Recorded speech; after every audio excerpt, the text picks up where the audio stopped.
ಪ್ರವಿಶ್ಯ ಮಮ ವಾಚಮಿಮಾಂ ಪ್ರಸುಪ್ತಾಂ ಸಂಜೀವಯತ್ಯಖಿಲಶಕ್ತಿಧರಸ್ವಧಾಮ್ನಾ ಅನ್ಯಾಂಶ್ಚ ಹಸ್ತಚರಣಶ್ರವಣತ್ವಗಾದೀನ್ ಪ್ರಾಣಾನ್ನಮೋ ಭಗವತೆ ಪುರುಷಾಯ ತುಭ್ಯಂ.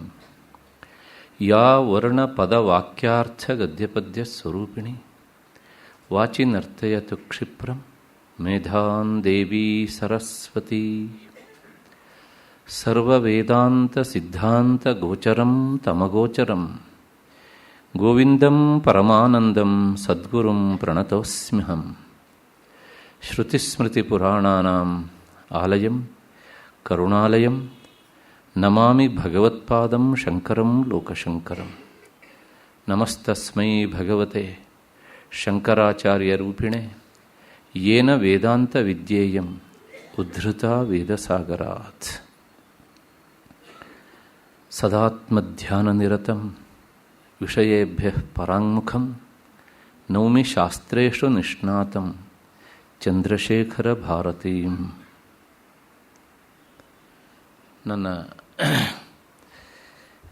ವಿವೇಕ ಚೂಡಾಮಣಿಯ ಬಂಧುಗಳೇ, ಈ ಕಾರ್ಯಕ್ರಮದ ದತ್ತಿ ಪ್ರಾಯೋಜಕರಂತಹ ಶ್ರೀಯುತ ನಟರಾಜ್ ಹಾಗೂ ಅವರ ಪರಿವಾರದವರೇ, ಎಲ್ಲ ಹಿರಿಯರೇ, ನನ್ನ ಮತ್ತು ನಿಮ್ಮೆಲ್ಲರ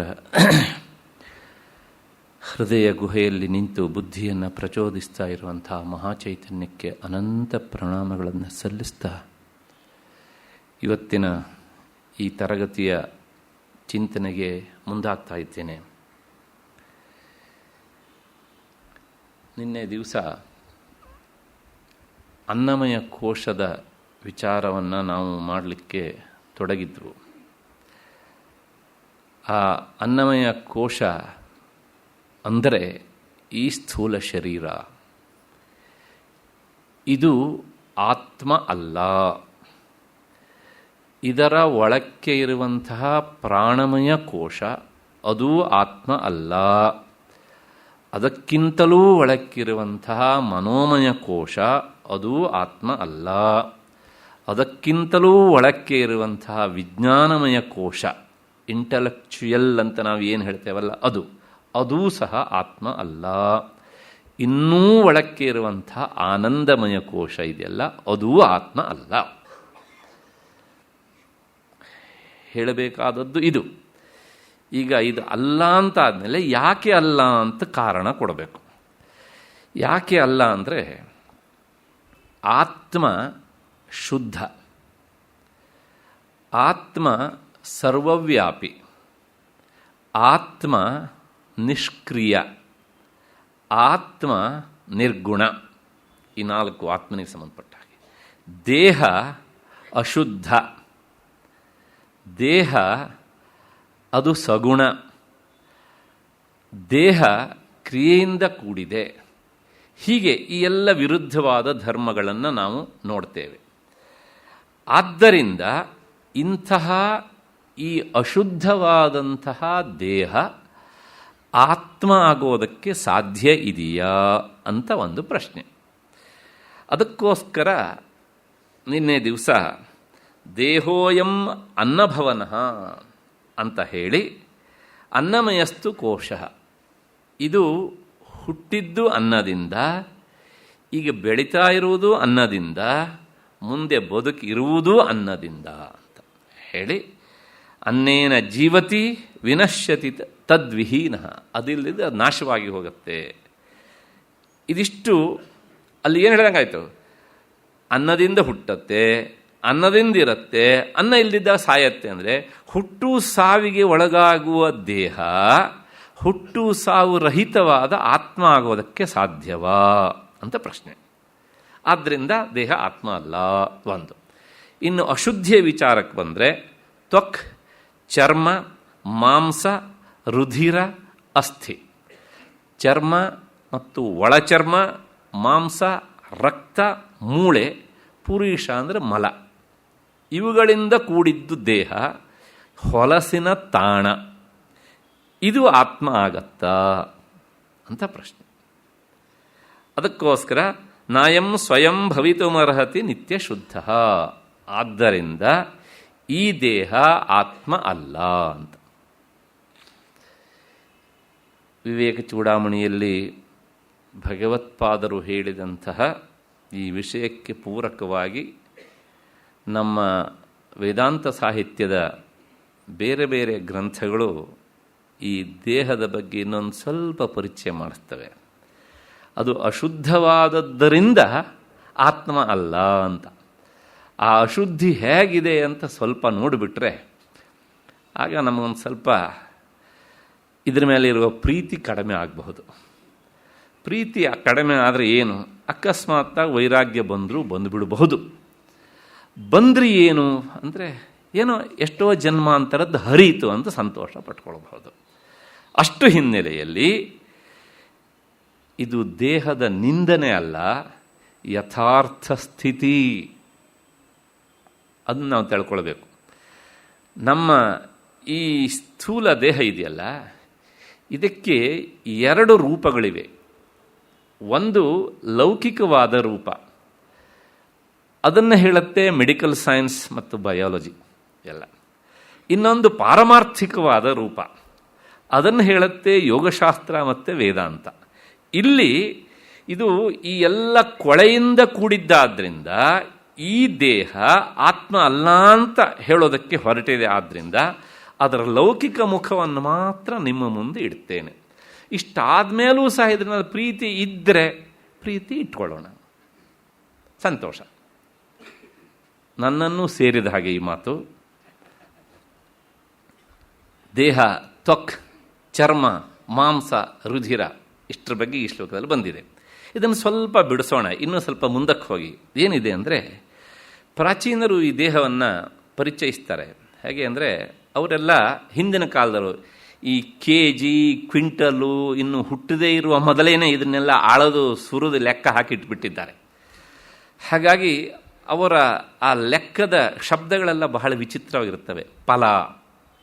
ಫಲ ಅಂದರೆ ಅದೊಂದು ತೂಕ. ಕುಡವ ಅಂದರೆ ಅದೊಂದು ರೀತಿಯ ಅಳತೆ.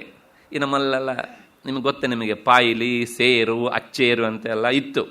ನಮಗೆ ಗೊತ್ತು, ಪ್ರಾಯಶಃ ನಮ್ಮ ಮುಂದಿನ ತಲೆಮಾರಿಗೆ ಹಂಗಂದ್ರೆ ಏನು ಅಂತಂದರೆ ಅದನ್ನು ಅರ್ಥ ಮಾಡಿಸೋದಕ್ಕೂ ನಮ್ಮ ಹತ್ರ ಆಗೋದಿಲ್ಲ. ಯಾಕಂದರೆ ಅರ್ಥ ಮಾಡಿಸ್ಲಿಕ್ಕೆ ಬೇಕಾದಂಥ ಇನ್ಸ್ಟ್ರೂಮೆಂಟು ನಮ್ಮ ಹತ್ರ ಇರೋದಿಲ್ಲ ಅಲ್ವಾ. ಹಿಂದೆ ನಿಮಗೆಲ್ಲ ಗೊತ್ತಿರಬೇಕು, ಒಂದು ಲ್ಯಾಟಿನ್ ಅಂತ ಇರ್ತಿತ್ತು, ಕಬ್ಬಿಣದ್ದು. ಅದಕ್ಕೆ ಗ್ಲಾಸ್ ಹಾಕೋದು, ದಿನ ಸಂಜೆ ಅದನ್ನು ತೊಳೆಯೋದು, ಆಮೇಲೆ ಆ ಗ್ಲಾಸನ್ನು ಅದು ಫಿಕ್ಸ್ ಮಾಡೋದು, ಒಳಗಡೆಯಿಂದ ಬತ್ತಿ ಸೀಮೆ ಎಣ್ಣೆ ಹಾಕಿ ಅದನ್ನು ಉರಿಸೋದು ಅಂತ. ಇವತ್ತು ಇಲ್ಲ ಅಲ್ವಾ. ಹೀಗೆ ನಮ್ಮ ಪ್ರಾಚೀನರು ಇದ್ರ ಬಗ್ಗೆ ಅವರಿದ್ದಾದಂತಹ ಶಬ್ದಗಳಿಂದ ಹೀಗೆ ಅಂತ ತಿಳಿಸಿದ್ದಾರೆ. ಫಲ ಅಂತ ಒಂದು ಶಬ್ದ ಇದೆ. ಒಂದು ಫಲ ಅಂದರೆ ಇವತ್ತು ಅದನ್ನು ನಾವು ನಮಗೆ ಅರ್ಥ ಆಗುವ ಹಾಗೆ ಬೇಕು ಅಂತ ಹೇಳಬೇಕು ಅಂತ ಸುಮಾರು 40 ಗ್ರಾಮ್ ಅಂತ ಇಟ್ಕೊಳ್ಬೋದು. ನಾನು ಅದನ್ನು ಸುಮಾರು ಅಳದು ಸುರಿದು ಇಷ್ಟ ಆಗತ್ತೆ ಅಂತ. ಯಾಕೆಂದರೆ ಒಂದಿಷ್ಟು ತಲೆ ಬಿಸಿ ಮಾಡ್ಕೊಳ್ಬೇಕಲ್ಲ ಹೀಗೆ ಅಂತ. ನಮಗೆ ಅರ್ಥ ಆಗೋದ್ರ ಜೊತೆಗೆ ಬೇರೆಯವರಿಗೆ ಅರ್ಥ ಮಾಡಿಸ್ಬೇಕು ಅಂತಾದಾಗ ಇವತ್ತಿನ ಜನ ಎಲ್ಲಿ ನಿಂತಿದ್ದಾರೋ ಅವರಿಗೆ ಅರ್ಥ ಆಗುವ ಶಬ್ದದಲ್ಲಿ ಹೇಳಬೇಕಲ್ಲ. ಅದಕ್ಕೋಸ್ಕರ ಹೇಳಿದರೆ ಒಂದು ಫಲ ಅಲ್ಲ, ಫಲ ಅಂದರೆ ಹಣ್ಣು ಅಂತ. ಸಂಸ್ಕೃತದಲ್ಲಿ ಫಲ ಅನ್ನೋದಕ್ಕೆ ಬಹಳಷ್ಟು ಅರ್ಥಗಳಿವೆ. ಫ್ಲೆಶ್, ಮಾಂಸ ಎನ್ನುವ ಅರ್ಥವೂ ಉಂಟು, ಬೇರೆ ಬೇರೆ ಅರ್ಥ ಉಂಟು, ತುಂಬ ಅರ್ಥಗಳಿವೆ. ಇನ್ನೊಂದು ಅರ್ಥ ಫಲ ಅಂದರೆ ಅದು ಅಳತೆ. ಎಷ್ಟು ಅಂತ ಕೇಳಿದರೆ, ಒಂದು ಫಲ ಅಂದರೆ ಸುಮಾರಾಗಿ 4 ತೊಲೆ. ಇವತ್ತು ಆ ತೊಲೆನೂ ಸಹ ಔಟ್ಡೇಟೆಡ್. ಯಾಕೆಂದರೆ ಒಂದು ತೊಲೆಗೆ ಆ್ಯಕ್ಚುಲಾಗಿ ಹೇಳಬೇಕೆಂದ್ರೆ ಸುಮಾರು 11.25 ಗ್ರಾಮ್. ಇವತ್ತು ಆ ಕಾಲು ಗೀಲೆಲ್ಲ ಹೋಗ್ಬಿಟ್ಟಿದೆ. ಹಾಗಾಗಿ ತಿಳ್ಕೊಳ್ಬೇಡಿ, ಅವರಿಗೂ ಸುಲಭ, ನಮಗೂ ಸುಲಭ. ಅದಕ್ಕೋಸ್ಕರ 10 ಗ್ರಾಮ್ ಅಂತ ಒಂದು ತೊಲೆ ಅಂತ ಮಾಡಿಬಿಟ್ರು. 1.25 ಗ್ರಾಮ್ ಎಲ್ಲೋ ಹೋಯ್ತೋ ಗೊತ್ತಿಲ್ಲ, ಗೊತ್ತಾಯ್ತಾ. ಸುಲಭ ಲೆಕ್ಕಕ್ಕೆ.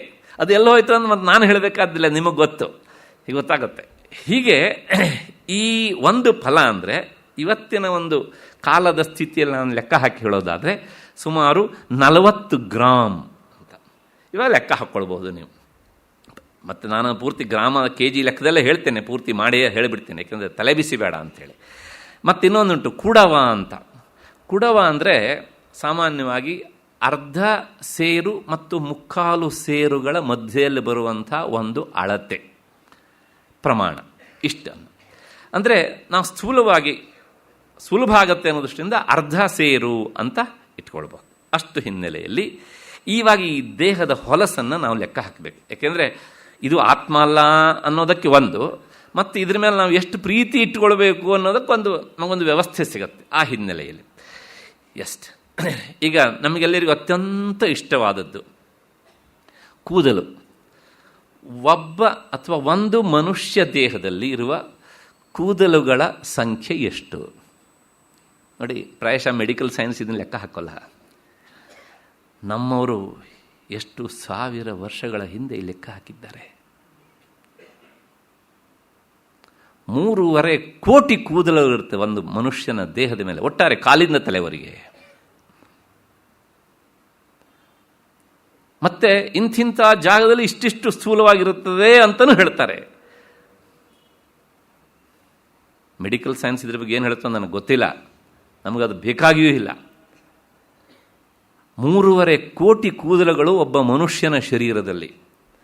ಒಂದು ಸಣ್ಣ ಪ್ರಶ್ನೆ ಕೇಳ್ತೇನೆ, ತಲೆ ಮೇಲೆ ಇದ್ದಷ್ಟೊತ್ತು ತುಂಬ ಚಂದ, ಅದೇ ಕೂದಲು ಊಟ ಮಾಡುವಾಗ ಎಲೆಯಲ್ಲಿ ಬಿದ್ದರೆ ನಮ್ಮದೇ ಕೂದಲು ಏನಾಗ್ತದೆ ಅಂತ ಮತ್ತೆ ಪುನಃ ಎಲ್ಲರ ಅನುಭವ ಸಮಾನ ಅಲ್ವಾ? ಆಯಿತು. ಮತ್ತೆ 20 ಬೆರಳುಗಳು, 20 ಉಗುರುಗಳು. ಇದಾದರೂ ತುಂಬ ಒಳ್ಳೆಯದು ಅಂತ ಹೇಳೋಣವಾ? ಏನಾದ್ರು ಶೋಕೇಸಲ್ಲಿ ಇಟ್ಕೊಳ್ಳೋಣವಾ? ನಾನೇ ಬೆಳೆಸಿದ್ದೆ ಕಣ್ರಿ, ಒಂದು 6 ಇಂಚು ನೋಡಿ ಇಟ್ಟಿದ್ದೇನೆ ಶೋಕೇಸಲ್ಲಿ ಅಂತ.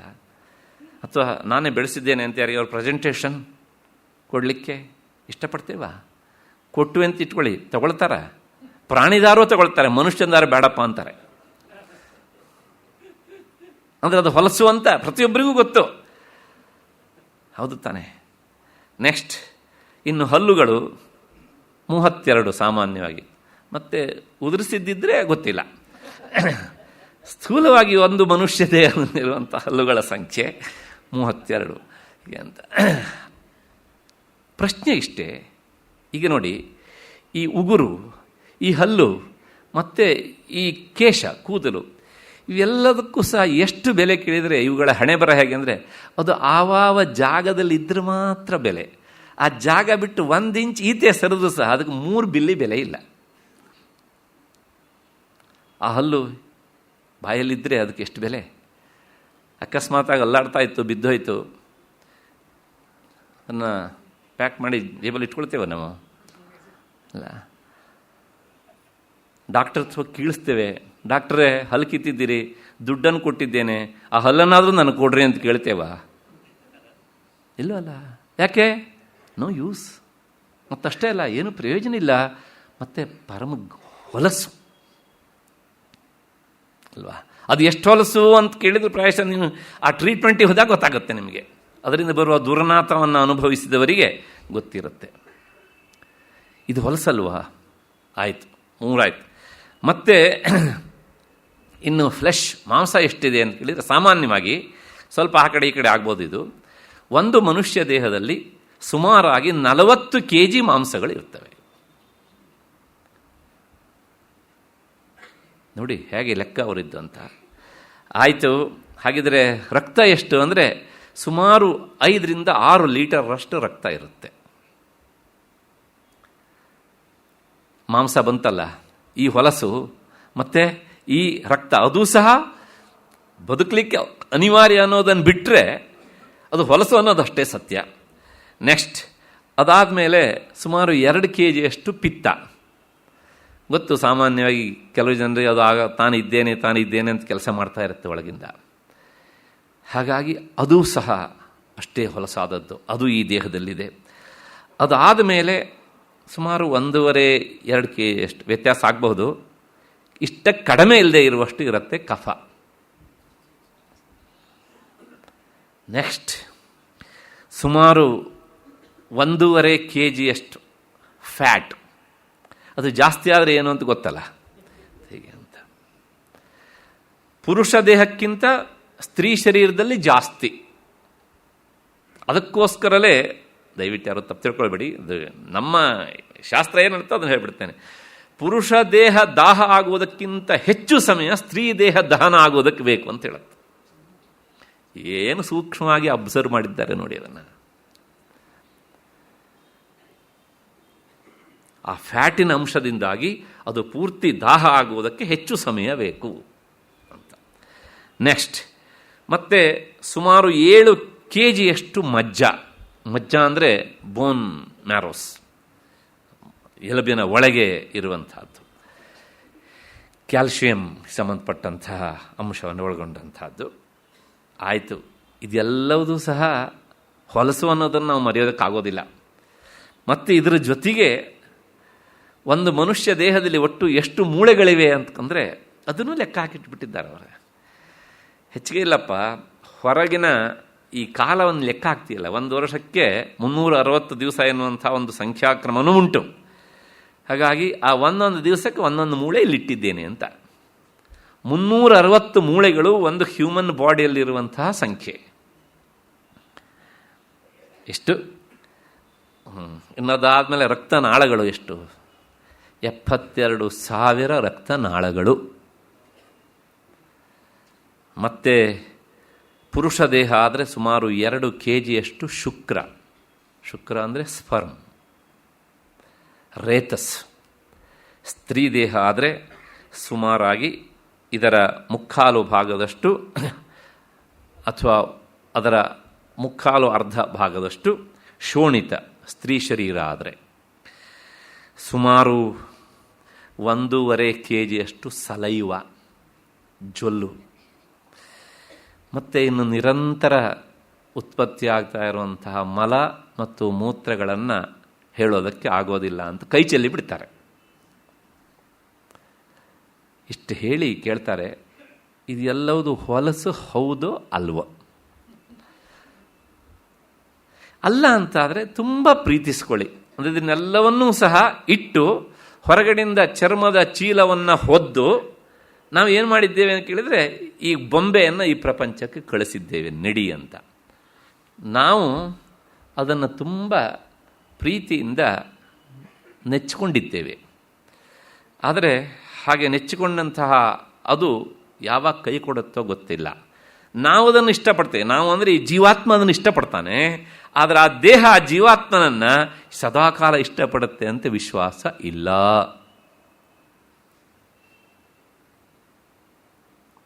ಈಗ ವಿವೇಕ ಚೂಡಾಮಣಿ ಬರೋಣ. ಈಗ ಕೇಳ್ತಾರೆ, ಇಂತಹ ಕೊಳಕು ದೇಹ,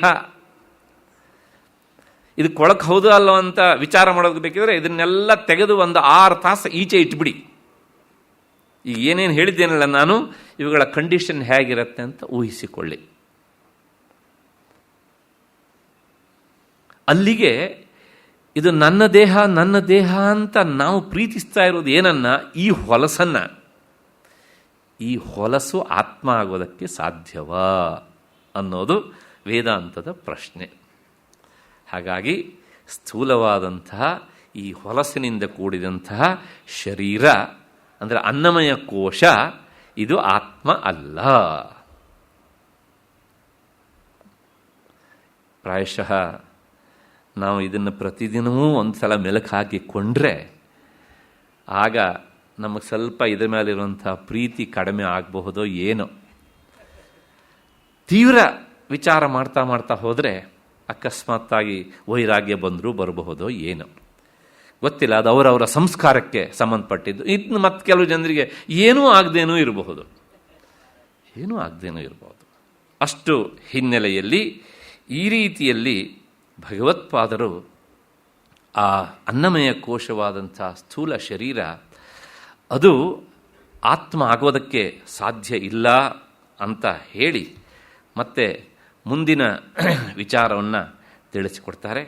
ಇದು ಅಶುದ್ಧವಾದದ್ರಿಂದ ಆತ್ಮ ಅಲ್ಲ, ಮತ್ತೆ ಇದು ಪರಿಚ್ಛಿನ್ನವಾದದ್ರಿಂದ ಆತ್ಮ ಅಲ್ಲ ಅಂತೆಲ್ಲ ಹೇಳಿ ಆ ನಿತ್ಯ ಶುದ್ಧ ಸದಾ ಶುದ್ಧನಾದ ಮತ್ತು ಅಜಹ ಹುಟ್ಟದೇ ಇರುವವನು, ದೇಹ ಹುಟ್ಟತ್ತೆ, ಆತ್ಮನಿಗೆ ಸಾವಿಲ್ಲ, ಆದರೆ ದೇಹ ಸಾಯತ್ತೆ, ಹೀಗೆಲ್ಲ ಹೇಳ್ತಾ ಈ ದೇಹ ಆತ್ಮ ಅಲ್ಲ. ದೇಹೋನಾತ್ಮ ಅನಿತ್ಯತ್ವಾತ್ ಅಶುದ್ಧತ್ವಾತ್ ಕೇಶಾದಿವತ್. ಸಾಮಾನ್ಯವಾಗಿ ಶಾಸ್ತ್ರದಲ್ಲಿ ಒಂದು ಲಾಜಿಕ್ ಇರುತ್ತೆ, ತರ್ಕ ಮಾಡೋದು ಅಂತ. ಆ ತರ್ಕಕ್ಕೆ ಪಕ್ಷ, ಸಾಧ್ಯ, ಹೇತು ಅಂತೆಲ್ಲ ಇರಬೇಕು. ಉದಾಹರಣೆಗೆ ಈ ಮಳೆಗಾಲದಲ್ಲಿ ಹಳ್ಳಿಯ ಭಾಗದಲ್ಲಿ ನೋಡಿದರೆ ಪರ್ವತದಿಂದ ಹೊಗೆ ಬಂದ ಹಾಗೆ ಕಾಣುತ್ತೆ. ಆಗ ಒಬ್ಬ ಈಗ ತಾನೇ ಶಾಸ್ತ್ರ ಓದಲಿಕ್ಕೆ ಪ್ರವೇಶ ಮಾಡಿದ ವಿದ್ಯಾರ್ಥಿ ಹೇಳ್ತಾನೆ, ಪರ್ವತೋ ವನ್ಹಿಮಾನ್, ಅಂದರೆ ಈ ಪರ್ವತ ಬೆಂಕಿಯಿಂದ ಕೂಡಿದೆ ಅಂತಾನೆ. ಅಲ್ಲಿ ಬೆಂಕಿ ಇದೆ ಅನ್ನೋದನ್ನು ಸಾಧಿಸಬೇಕು ಅವನು. ಹೇಗೆ ಅಂದರೆ ಧೂಮಾತ್, ಅಲ್ಲಿ ಹೊಗೆ ಕಾಣಿಸ್ತಾ ಇದೆ ಅಂತ. ಅಲ್ಪಪ್ಪ ಹೊಗೆ ಕಾಣಿಸ್ತಾ ಇದೆ ಸರಿಯಪ್ಪ, ನೀವು ಹೊಗೆ ಇದ್ದಲ್ಲೆಲ್ಲ ಬೆಂಕಿ ಇದೆ ಅಂತ ಹೇಗಪ್ಪ ಹೇಳ್ತೀಯೇ? ಮಹಾನ ಸವತು, ನಮ್ಮನೆ ಅಡುಗೆ ಮನೆಯಂತೆ ಅಂತಾನೆ ಅವನು. ಒಂದು ದೃಷ್ಟಾಂತ ಕೊಡ್ತಾನೆ ಹೇಗೆ ಅಂತ. ಇವಾಗ ಹೊಗೆ ಇರೋದಿಲ್ಲ ಬಿಡಿ, ಹಳೆ ಕಾಲದ ವಿದ್ಯಾರ್ಥಿ ಅವನು, ಈ ಕಾಲದವನಲ್ಲ ಅಲ್ವಾ. ಹಾಗೆಯೇ ಅಲ್ಲಿ ಬೆಂಕಿ ಇದೆ ಅಂತ ಸಾಧಿಸಬೇಕು, ಮತ್ತೆ ಅದು ಎಲ್ಲಿದೆ ಅಂತ ಹೇಳಬೇಕು, ಅದಕ್ಕೊಂದು ದೃಷ್ಟಾಂತ ಕೊಡಬೇಕು. ಈ ಲಾಜಿಕ್ಕಿಗೆ ಈ ಎಲ್ಲ ಪಕ್ಷ, ಸಾಧ್ಯ, ಹೇತು ಅಂತೆಲ್ಲ ಇರಬೇಕು. ಹಾಗೆ ಇಲ್ಲೂ ಸಹ ದೇಹ ನ ಆತ್ಮ, ಈ ದೇಹ ಆತ್ಮ ಅಲ್ಲ, ಆತ್ಮ ಅಲ್ಲ ಅನ್ನೋದನ್ನು ಸಾಧಿಸಬೇಕು. ಹೇಗೆ ಅಂದರೆ ಅನಿತ್ಯತ್ವಾತ್, ಇದು ಅನಿತ್ಯ, ಇದು ಅಶಾಶ್ವತ. ಹೇಗೆ ಅಂದರೆ ಕೇಶವತ್, ತಲೆಯ ಕೂದಲಿನಂತೆ. ಹೀಗೆ ಅದನ್ನು ಸಾಧಿಸ್ತಾ ಹೋಗ್ತಾರೆ. ಅದಾದ ಮೇಲೆ ಆ ಅನಿತ್ಯ ಅನ್ನೋದನ್ನು ಇನ್ನೂ ಬಲವಾಗಿ ಸಾಧಿಸೋದಕ್ಕೆ ಮುಂದಿನ 157ನೆಯ ಶ್ಲೋಕ ಹೊರಟು ಮುಂದಕ್ಕೆ ನಿಂತಿದೆ. ಪೂರ್ವಂ ಜನೇರಪಿ ಮೃತೆ ರಥನಾಯಮಸ್ತಿ ಜಾತಕ್ಷಣ ಕ್ಷಣಗುಣೋ ನಿಯತಸ್ವಭಾವ ನೈಕೋ ಜಡಶ್ಚ ಘಟವತ್ ಪರಿದೃಶ್ಯಮಾನಃ ಸ್ವಾತ್ಮ ಕಥಂ ಭವತಿ ಭಾವವಿಕಾರವೆತ್ತ. ಇನ್ನೊಂದ್ಸಲ, ಪೂರ್ವಂ ಜನೇರಪಿ ಮೃತೆ ಅಥ ನಾಯಮಸ್ತಿ ಜಾತಕ್ಷಣ ಗುಣೋ ನಿಯತಸ್ವಭಾವ ನೈಕೋ ಜಡಶ್ಚ ಘಟವತ್ ಪರಿದೃಶ್ಯಮಾನಃ ಸ್ವಾತ್ಮ ಕಥಂ ಭವತಿ ಭಾವವಿಕಾರವೆತ್ತ. ಈ ಶರೀರ ಆತ್ಮ ಅಲ್ಲ ಅನ್ನೋದಕ್ಕೆ ಇನ್ನೊಂದು ಅನಿತ್ಯ, ಅಶಾಶ್ವತ ಎನ್ನುವಂಥ ದೃಷ್ಟಾಂತವನ್ನು ಕೊಟ್ಟು ಸಮರ್ಥನೆ ಮಾಡ್ತಾರೆ. ನೋಡೋಣ ಅದರ ತಾತ್ಪರ್ಯವನ್ನು. ಈ ಶರೀರ ಹುಟ್ಟುವುದಕ್ಕಿಂತ ಮೊದಲು ಮತ್ತು ಇದು ಸತ್ತ ಮೇಲೆ, ಅಂದರೆ ಸಾವಿಗೆ ತುತ್ತಾದ ಮೇಲೆ ಇದು ಇರುವುದಿಲ್ಲ, ಕಣ್ಣಿಗೆ ಕಾಣಿಸುವುದಿಲ್ಲ. ಒಂದು. ಇನ್ನೊಂದು, ಪ್ರತಿ ಕ್ಷಣದಲ್ಲೂ ಸಹ ಬದಲಾವಣೆ ಆಗ್ತಾ ಇರುತ್ತೆ ಇದು. ಎರಡನೇದು. ಮತ್ತು ಮೂರನೇದು, ನಿಯತ ಸ್ವಭಾವ, ಒಂದೇ ರೀತಿಯಾಗಿ ಇರುವಿಕೆ ಅನ್ನುವುದು ಇಲ್ಲ. ಮತ್ತೆ ಇದು ಭಿನ್ನವಾಗಿರುವುದು, ಒಬ್ಬರ ದೇಹಕ್ಕಿಂತ ಇನ್ನೊಂದು ದೇಹ ಬೇರೆ. ಹಾಗಾಗಿ ಇದು ಆತ್ಮ ಅಲ್ಲ. ಮತ್ತೆ ಐದನೇದು, ಇದು ಜಡ, ಇದು ಇನರ್ಟ್. ಮತ್ತೆ ಇದು ನಮ್ಮ ಕಣ್ಣಿಗೆ ಕಾಣಿಸುತ್ತದೆ, ಆದ್ದರಿಂದ ಆತ್ಮ ಅಲ್ಲ, ಆತ್ಮ ಕಣ್ಣಿಗೆ ಕಾಣಿಸೋದಿಲ್ಲ. ನೆಕ್ಸ್ಟ್, ಈ ಸ್ಥೂಲ ಶರೀರ ಪದಾರ್ಥಗಳ ಪರಿಣಾಮವನ್ನು ನೋಡುತ್ತಿರುವಂತಹ ಆತ್ಮ ಆಗುವುದಾದರೂ ಹೇಗೆ? ಅಂದರೆ ನಮ್ಮ ಮುಂದುಗಡೆ ಇರುವಂತಹ ವಸ್ತುವನ್ನು ನೋಡ್ತಾ ಅದು ಬದಲಾವಣೆ ಆಗ್ತಾ ಇರುವಂತಹದ್ದನ್ನು ನೋಡುವ ಆತ್ಮ ಇದಕ್ಕಿಂತ ವ್ಯತಿರಿಕ್ತ, ಇದಕ್ಕಿಂತ ಬೇರೆ. ಅಂಥ ಆತ್ಮ ಆಗೋದಕ್ಕೆ ಈ ಶರೀರ ಖಂಡಿತವಾಗಿಯೂ ಆಗೋದಿಲ್ಲ. ಇಷ್ಟು ಈ ಶ್ಲೋಕದ ತಾತ್ಪರ್ಯ. ಈಗ ವಿಚಾರ ಮಾಡೋಣ ಸ್ವಲ್ಪ. ಪೂರ್ವಂ ಜನೇರಪಿ, ಹುಟ್ಟುವುದಕ್ಕಿಂತ ಮೊದಲು ಶರೀರವನ್ನು ಯಾರಾದರೂ ನೋಡಿದ್ದಾರಾ? ನೋಡುವವನು ಶರೀರವು ಹುಟ್ಟಿರಬೇಕು. ಇವನು ಯಾವ ಶರೀರವನ್ನು ನೋಡಿರ್ತಾನೋ ಆ ನೋಡಲ್ಪಡುವ ದೇಹವು ಸಹ ಹುಟ್ಟುವುದಕ್ಕಿಂತ ಮೊದಲೇ ನೋಡಲ್ಪಟ್ಟಿಲ್ಲ. ಆಯಿತು, ಮೊದಲು ನೋಡಿಲ್ಲ, ಆ ದೇಹ ಸತ್ತು ಹೋಯಿತು. ಸತ್ತ ಮೇಲೆ ನೋಡಿದ್ನ? ಇಲ್ಲ. ಅಲ್ಲಿ ಏನು ಹೇಳ್ದಂಗಾಯಿತು? ಆದೌ ಅಂತೇಚ ಎನ್ನಾಸ್ತಿ ವರ್ತಮಾನೇಪಿ ತತ್ತಥ. ಇದೊಂದು ಲಾಜಿಕ್. ಯಾವುದು ಮೊದಲೂ ಇಲ್ಲವೋ ಕೊನೆಯಲ್ಲೂ ಇಲ್ಲವೋ ಅದು ಮಧ್ಯೆಯಲ್ಲಿ ಇದ್ರೂ ಇದ್ದಂತೆ ಅಲ್ಲ ಕಣ್ರಿ. ಹಾಗಿದ್ರೆ ಅದು ತೋರತ್ತೆ ಅಷ್ಟೇ. ಅದು ತೋರತ್ತೆ, ತೋರುವುದೆಲ್ಲ ಇರಬೇಕು ಅಂತಿಲ್ಲ. ಇರುವುದು ಯಾವುದು ಅಂತ ಕೇಳಿದರೆ ಮೊದಲೂ ಇರತ್ತೆ, ಈಗಲೂ ಇರತ್ತೆ, ಕೊನೆಯಲ್ಲೂ ಇರತ್ತೆ. ಅದು ಮಾತ್ರ ಇರತ್ತೆ ಅಂತ ಹೇಳಬೇಕು. ಮೊದಲೂ ಇಲ್ಲ, ನಂತರವೂ ಇಲ್ಲ, ಮಧ್ಯೆಯಲ್ಲಿ ಮಾತ್ರ ಇದ್ದಂತೆ ತೋರುತ್ತೆ. ಆ ಅಂತೆ ಅಂತ ಬಂತು ಅಂದ್ರೇ ಸುಳ್ಳು ಅಂತ ಅರ್ಥ. ಆಯ್ತು. ಮತ್ತೆ ದೃಷ್ಟ ನಷ್ಟ ಸ್ವರೂಪ. ಅಲ್ಲ, ಪ್ರಪಂಚದಲ್ಲಿ ಕೆಲವು ಕಾಣುತ್ತಲ್ಲ ಅಂದ್ರೆ ಮಧ್ಯದಲ್ಲಿ ಯಾವ್ಯಾವುದು ಮಧ್ಯದಲ್ಲಿ ಕಾಣುತ್ತೋ ಅದು ಎಲ್ಲವುದು ಸಹ ಸುಳ್ಳು ಅಂತಲೇ ಅರ್ಥ. ಆಕಾಶದಲ್ಲಿ ಪಕ್ ಅಂತ ಮಿಂಚು ಕಾಣುತ್ತೆ, ಮೊದಲು ಕಾಣಲಿಲ್ಲ, ನಂತರವೂ ಕಾಣಲಿಲ್ಲ, ಮಧ್ಯದಲ್ಲಿ ಮಾತ್ರ ಅದು ತೋರಿತು. ಇದನ್ನೇ ದೃಷ್ಟ ನಷ್ಟ ಸ್ವರೂಪ. ಕಣ್ಣಿಗೆ ಕಾಣುತ್ತೆ, ನಾಶವಾಗಿ ಹೋಗುತ್ತೆ. ಇಂಥದ್ರಿಂದ ಏನಾದರೂ ಪ್ರಯೋಜನ ಉಂಟೋ ಅಂತ ಕೇಳಿದರೆ ಏನೂ ಪ್ರಯೋಜನ ಇಲ್ಲ. ಹಾಗೆ ಈ ಶರೀರವೂ ಸಹ ದೃಷ್ಟ ನಷ್ಟ ಸ್ವರೂಪ.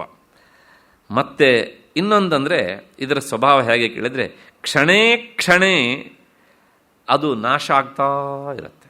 ನಾಶ ಆಗ್ತಾರೆ ಅಂದರೆ ಹುಟ್ಟಿದ ತಕ್ಷಣ ಹೀಗೆ ಬೆಳವಣಿಗೆ ಪ್ರಾರಂಭ ಆಗುತ್ತೆ, ಹೀಗೆ ಬರುತ್ತೆ, ಮತ್ತೆ ಪುನಃ ಹೀಗೆ ಬಂದು ಕಾಣೆ ಆಗಿಬಿಡುತ್ತೆ. ದೇಹ ಉಪಚಯೆ ಮೊದಲು ಬೆಳೆಯುತ್ತೆ, ಆಮೇಲೆ ಶರೀರ ಶೀರ್ಯತೆ, ಎಲ್ಲ ಪಾರ್ಟ್ಸು ಸಹ ಸಡಿಲಾಗ್ತಾ ಆಗ್ತಾ ಬರ್ತವೆ, ಕೊನೆಗೆ ಒಂದು ದಿವಸ ಬಿದ್ದು ಹೋಗ್ಬಿಡುತ್ತೆ. ಈ ರೀತಿಯಾದ ವಿಕಾರಕ್ಕೆ ಒಳಗಾಗುವಂತಹ ಶರೀರ ಆತ್ಮ ಆಗುವುದಾದರೂ ಹೇಗೆ ಅಂತ ಪ್ರಶ್ನೆ. ಮತ್ತೆ ಹಾಗಿದ್ರೆ ಇದಕ್ಕೇನಾದ್ರು ಒಂದೇ ಆದ ರೂಪ ಉಂಟು ಅಂದರೆ ನಿಯತ ಸ್ವರೂಪ ಅದು ಇಲ್ಲ. ಉದಾಹರಣೆಗೆ ಒಂದು ಮನೆಯಲ್ಲಿ ನಮ್ಮ ಮಗು ಹುಟ್ಟಿತು. ನಮಗೆ ಆ ಮಗು ಹುಟ್ಟಿತು ಅಂತ ಸಂತೋಷ ಪಡಬೇಕಾದದ್ದೇ ಲೌಕಿಕ ದೃಷ್ಟಿಯಿಂದ. ಆ ಮಗು ಸುಮಾರು 1 ವರ್ಷ ಆಗುವಾಗ ನಮಗೆಲ್ಲರಿಗೂ ತುಂಬ ಅಚ್ಚುಮೆಚ್ಚಾಗತ್ತೆ. ಆಮೇಲೆ ಬೆಳೀತಾ ಬೆಳೀತಾ ಹೋದ ಹಾಗೆ ಸಾಕಷ್ಟು ಬದಲಾವಣೆ ಆಗುತ್ತೆ. ಅದೇ ಮಗು 40 ವರ್ಷ ಆದಮೇಲೆ ನಮಗೆ ಸಿಕ್ಕಿದರೆ ನಾವು ಹೇಳ್ತೇವೆ, ಏನಯ್ಯ ಅವನ ನೀನು ಒಳ್ಳೆ ಈ ಹೆಡ್ಲೈಟ್ ತೆಗೆದಿರೋ ಲಾರಿ ಮುಖದ ಥರ ಆಗಿಬಿಟ್ಟಿದೆಯಲ್ಲ ನಿಂದು ಅಂತ. ಈಗೆಲ್ಲ ಇಲ್ಲಿ ಬರುತ್ತೆ, ಈಗೆಲ್ಲ ಇಲ್ಲಿ ಬಂದ್ಬಿಡುತ್ತೆ, ಕಣ್ಣೆಲ್ಲ ಒಳಗೆ ಹೋಗ್ಬಿಡ್ತವೆ. ಅಷ್ಟು ಸುಂದರವಾಗಿದ್ದ ಅವತ್ತು, ಇವತ್ತು ಅವನು ಹಾಗಿಲ್ಲ ಅಂದರೆ ಆ ದೇಹ ಅಲ್ವಾ. ಅಂದರೆ ಅದಕ್ಕೆ ನಿಯತವಾದ ಒಂದು ಸ್ವರೂಪ ಇಲ್ಲ. ಅಂದರೆ ಒಂದೇ ರೂಪದಲ್ಲಿರುವಂಥ ಒಂದು ಸಾಮರ್ಥ್ಯ ದೇಹಕ್ಕೆ ಇಲ್ಲ. ದಿನದಿನವೂ ಕ್ಷಣ ಕ್ಷಣವೂ ಬದಲಾವಣೆ ಆಗುತ್ತೆ. ಅಲ್ಲ, ಹಾಗೆ ನಮಗೆ ಅನುಭವಕ್ಕೆ ಬರೋದಿಲ್ವಲ್ಲ. ಅದು ಹಾಗೇನೆ. ಯಾಕೆಂದರೆ ಸಂಸ್ಥೆಯಲ್ಲಿ ಒಂದು ನ್ಯಾಯ ಉಂಟು, ಶತಪತ್ರ ರಂಧ್ರನ್ಯಾಯ ಅಂತ. ನಾನು ಹಿಂದೆ ಹೇಳಿದ್ದೇನೆ ಪ್ರಾಯಶಃ ಇದನ್ನು. ಒಂದು 100 ಪೇಜನ್ನು ಇಟ್ಬಿಟ್ಟು ಪಂಚಿಂಗ್ ಮಷಿನ್ನಲ್ಲಿ ಅದನ್ನು ತೂತು ಮಾಡೋದು. ನಾವು ಪಂಚಿಂಗ್ ಮಷಿನಲ್ಲಿ ತೂತು ಮಾಡಿದಾಗ ಚಕ್ ಅಂತ ಒಂದೇ ಸಲ ತೂತಾಗ್ಬಿಡುತ್ತೆ ಅದು. ಆಗ ನಾವು ಹೇಳ್ತೇವೆ, ಅಲ್ರಿ ಎಷ್ಟು ಒಂದೇ ಸಲ ಆಗೋಯ್ತಿಲ್ರಿ ಅಂತ ವಿಚಾರ ಮಾಡಿ. ಎಷ್ಟು ಒಂದೇ ಸಲ ಆಗತ್ತಾ? ಒಂದೊಂದು ಪೇಜ್ ಆದಮೇಲೆ 2ನೇ ಪೇಜು, 2ನೇದಾದ್ಮೇಲೆ 3ನೇದು, 3ನೇದಾದ್ಮೇಲೆ 4ನೇದು. ಅದರ ವೇಗದ ಭರಾಟೆಯಲ್ಲಿ ನಮಗೆ ಅದನ್ನು ಎಣಿಸೋದಕ್ಕೆ ಆಗೋದಿಲ್ಲ. ನಾವು ಎಲ್ಲ ಒಂದೇ ಸಲ ಆಗೋಯ್ತು ಅಂತ ಹೇಳಿಬಿಡ್ತೇವೆ. ಹಾಗೇನೆ ದಿನದಿನವೂ ದೇಹದಲ್ಲಿ ವಿಕಾರ ಎನ್ನುವಂಥದ್ದು ಆಗ್ತಾನೇ ಇರುತ್ತೆ. ಆದರೆ ದಿನವೂ ಅವರ ಸಮೀಪದಿಂದ ನೋಡೋವರಿಗೆ ಆ ವಿಕಾರ ಗೊತ್ತಾಗೋದಿಲ್ಲ.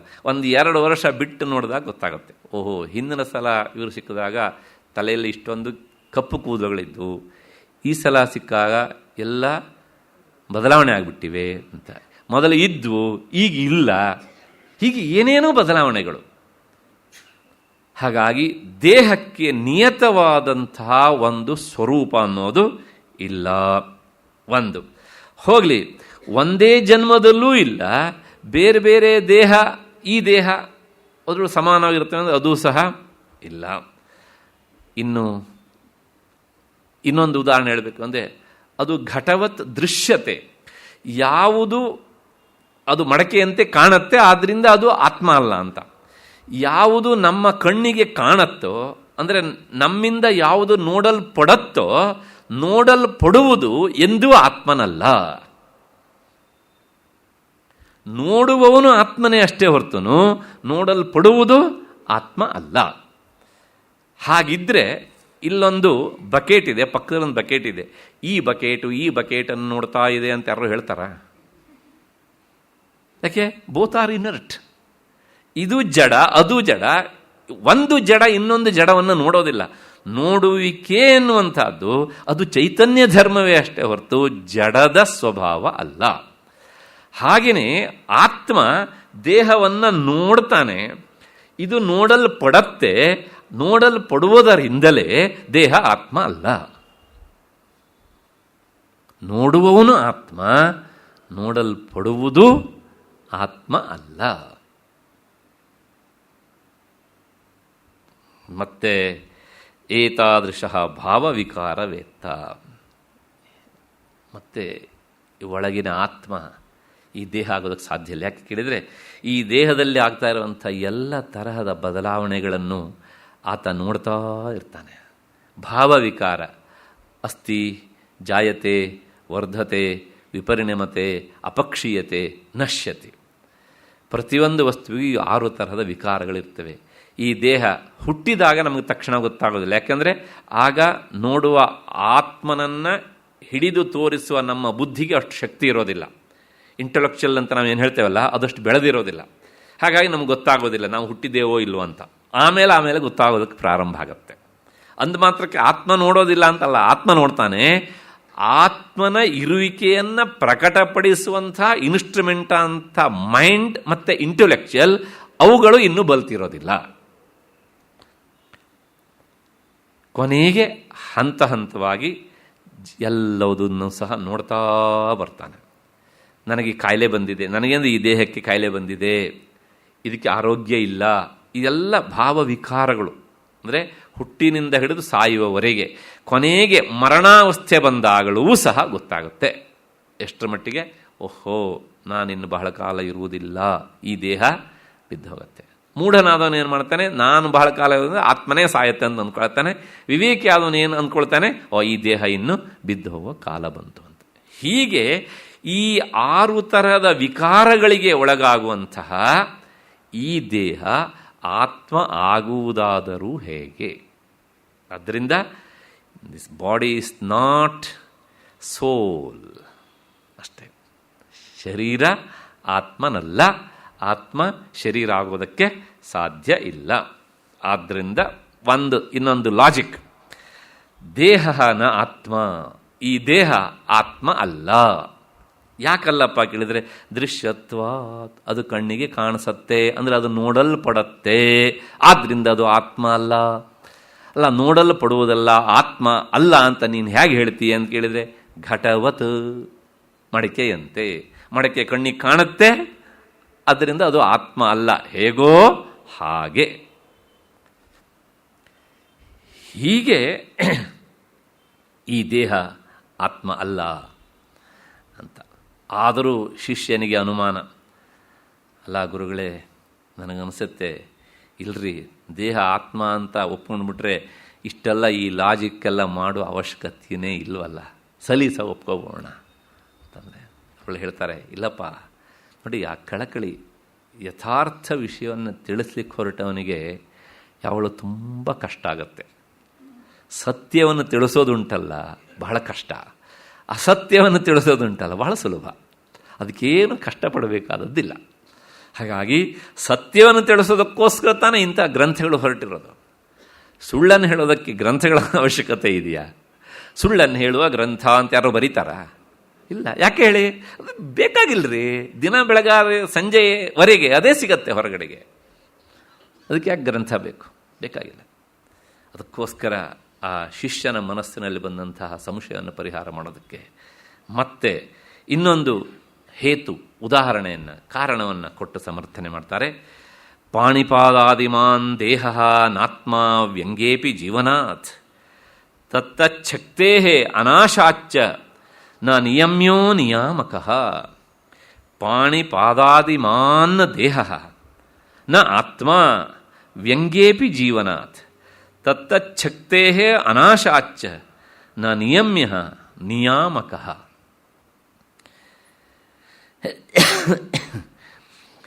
ಕೈ ಮತ್ತು ಕಾಲು ಮೊದಲಾದವುಗಳನ್ನು ಹೊಂದಿದಂತಹ ಈ ದೇಹ ಆತ್ಮ ಅಲ್ಲ. ಯಾವುದಾದರೂ ಒಂದು ಅಂಗ ನಾಶವಾದರೂ ಸಹ ಬದುಕಿರುವುದರಿಂದಲೂ ಅದರ ಶಕ್ತಿ ನಾಶ ಆಗದೇ ಇರುವುದರಿಂದಲೂ ದೇಹ ಆತ್ಮ ಆಗೋದಕ್ಕೆ ಸಾಧ್ಯ ಇಲ್ಲ. ಮತ್ತಷ್ಟೇ ಅಲ್ಲ, ಈ ಆತ್ಮ ನಿಯಮಿಸಲ್ಪಡುವವನಲ್ಲ, ಅವನು ನಿಯಾಮಕ. ಆದ್ದರಿಂದಲೂ ಸಹ ದೇಹ ಆತ್ಮ ಅಲ್ಲ.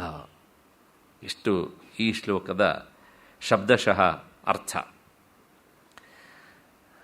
ದೇಹವೇ ಆತ್ಮ ಆಗುವಂತಿದ್ದರೆ ಅಂತ ಒಂದು ಪ್ರಶ್ನೆ ಹಾಕ್ಕೊಬಿಡೋಣ.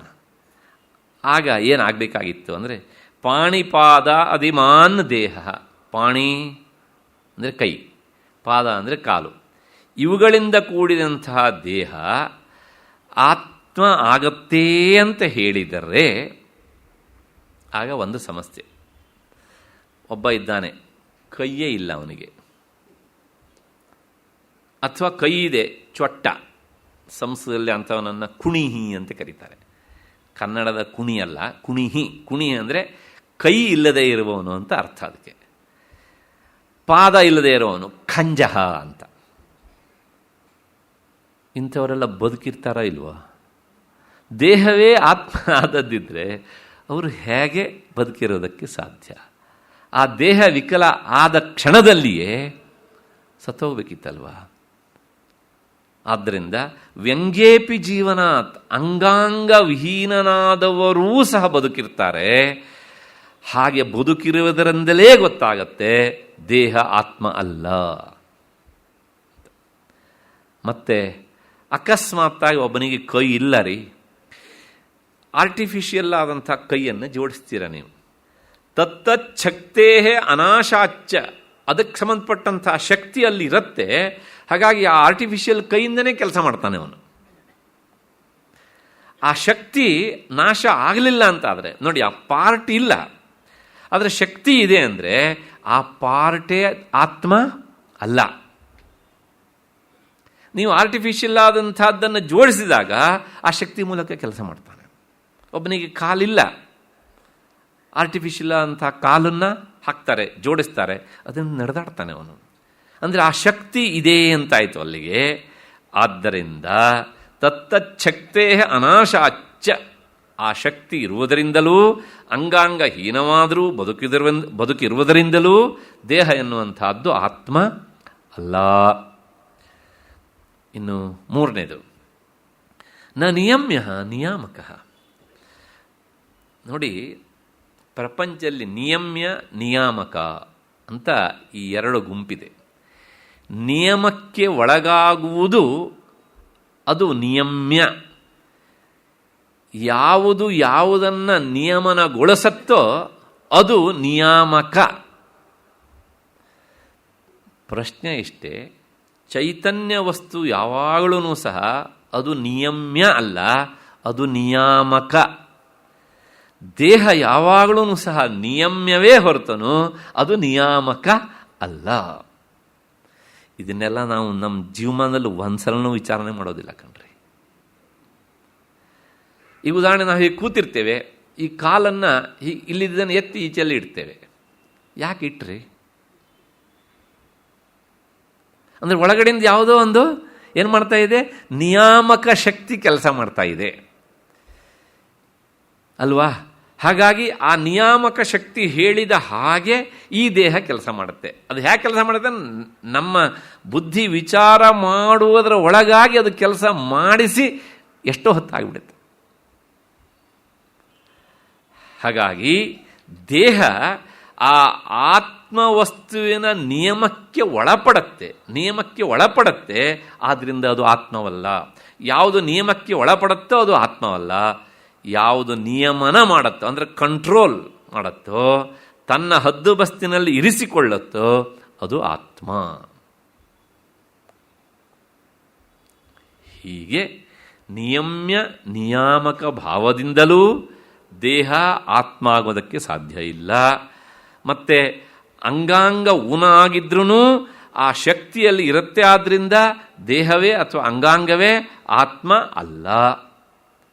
ಆದ್ದರಿಂದ ಕೈ ಕಾಲು ಮುಂತಾದ ಅವಯವಗಳಿಂದ ಕೂಡಿದಂತಹ ಈ ಸ್ಥೂಲ ಶರೀರ ಅಂದರೆ ಅನ್ನಮಯ ಕೋಶ, ಈ ಚೀಲ, ಇದು ಆತ್ಮ ಅಲ್ಲ. ಆಯಿತು. ಈಗ ಶಿಷ್ಯನಿಗೆ ಇನ್ನೂ ಏನೋ ಸಂಶಯ ಬಂದಿದೆ. ಆ ಸಂಶಯವನ್ನು ಮತ್ತೆ ಗುರುಳ ಹತ್ರ ಇಡ್ತಾನೆ. ಆತ್ಮಭಿನ್ನತ್ವಂ ಉಪಪಾದ್ಯ ಆತ್ಮನ ತದ್ವಿಲಕ್ಷಣತ್ವಂ ವಿವೇಕದಾರ್ಢ್ಯಾಯ ಉಪದಿಶತಿ. ಆತ್ಮನಿಗೂ ದೇಹಕ್ಕೂ ಇರುವಂತಹ ಭೇದವನ್ನು ಸೂಕ್ಷ್ಮವಾಗಿ ಗಮನಿಸು ಅಂತ ಗುರುಗಳು ಶಿಷ್ಯನಿಗೆ ಹೇಳ್ತಾರೆ. 159ನೇ ಶ್ಲೋಕ. ದೇಹ ತದ್ಧರ್ಮ ತತ್ಕರ್ಮ ತದವಸ್ಥಾದಿ ಸಾಕ್ಷಿಣಃ ಸತೇವ ಸ್ವತಃ ಸಿದ್ಧಂ ತದ್ವೈಲಕ್ಷಣ್ಯಂ ಆತ್ಮನಃ. ಇನ್ನೊಂದು ಸಲ. ದೇಹ ತದ್ಧರ್ಮ ತತ್ಕರ್ಮ ತದವಸ್ಥಾದಿ ಸಾಕ್ಷಿಣಃ ಸತೇವ ಸ್ವತಃ ಸಿದ್ಧಂ ತದ್ವೈಲಕ್ಷಣ್ಯಂ ಆತ್ಮನಃ. ಈ ದೇಹ ಇದು ಹೇಗಿದೆ ಅಂತ ಕೇಳಿದರೆ, ದೇಹ ಮತ್ತು ಅದರ ಧರ್ಮಗಳು, ಅದರ ಕ್ರಿಯೆ, ಅದರ ಅವಸ್ಥೆಗಳು ಮುಂತಾದವುಗಳ ಸಾಕ್ಷಿಯೂ ಸತ್ ಸ್ವರೂಪನೂ ಆದ ಆತ್ಮನು ಅದಕ್ಕಿಂತ ಬೇರೆಯೆಂದು ತಾನಾಗಿಯೇ ಸಿದ್ಧವಾಗುತ್ತದೆ. ಇದಿಷ್ಟು ಈ ಶ್ಲೋಕದ ತಾತ್ಪರ್ಯ.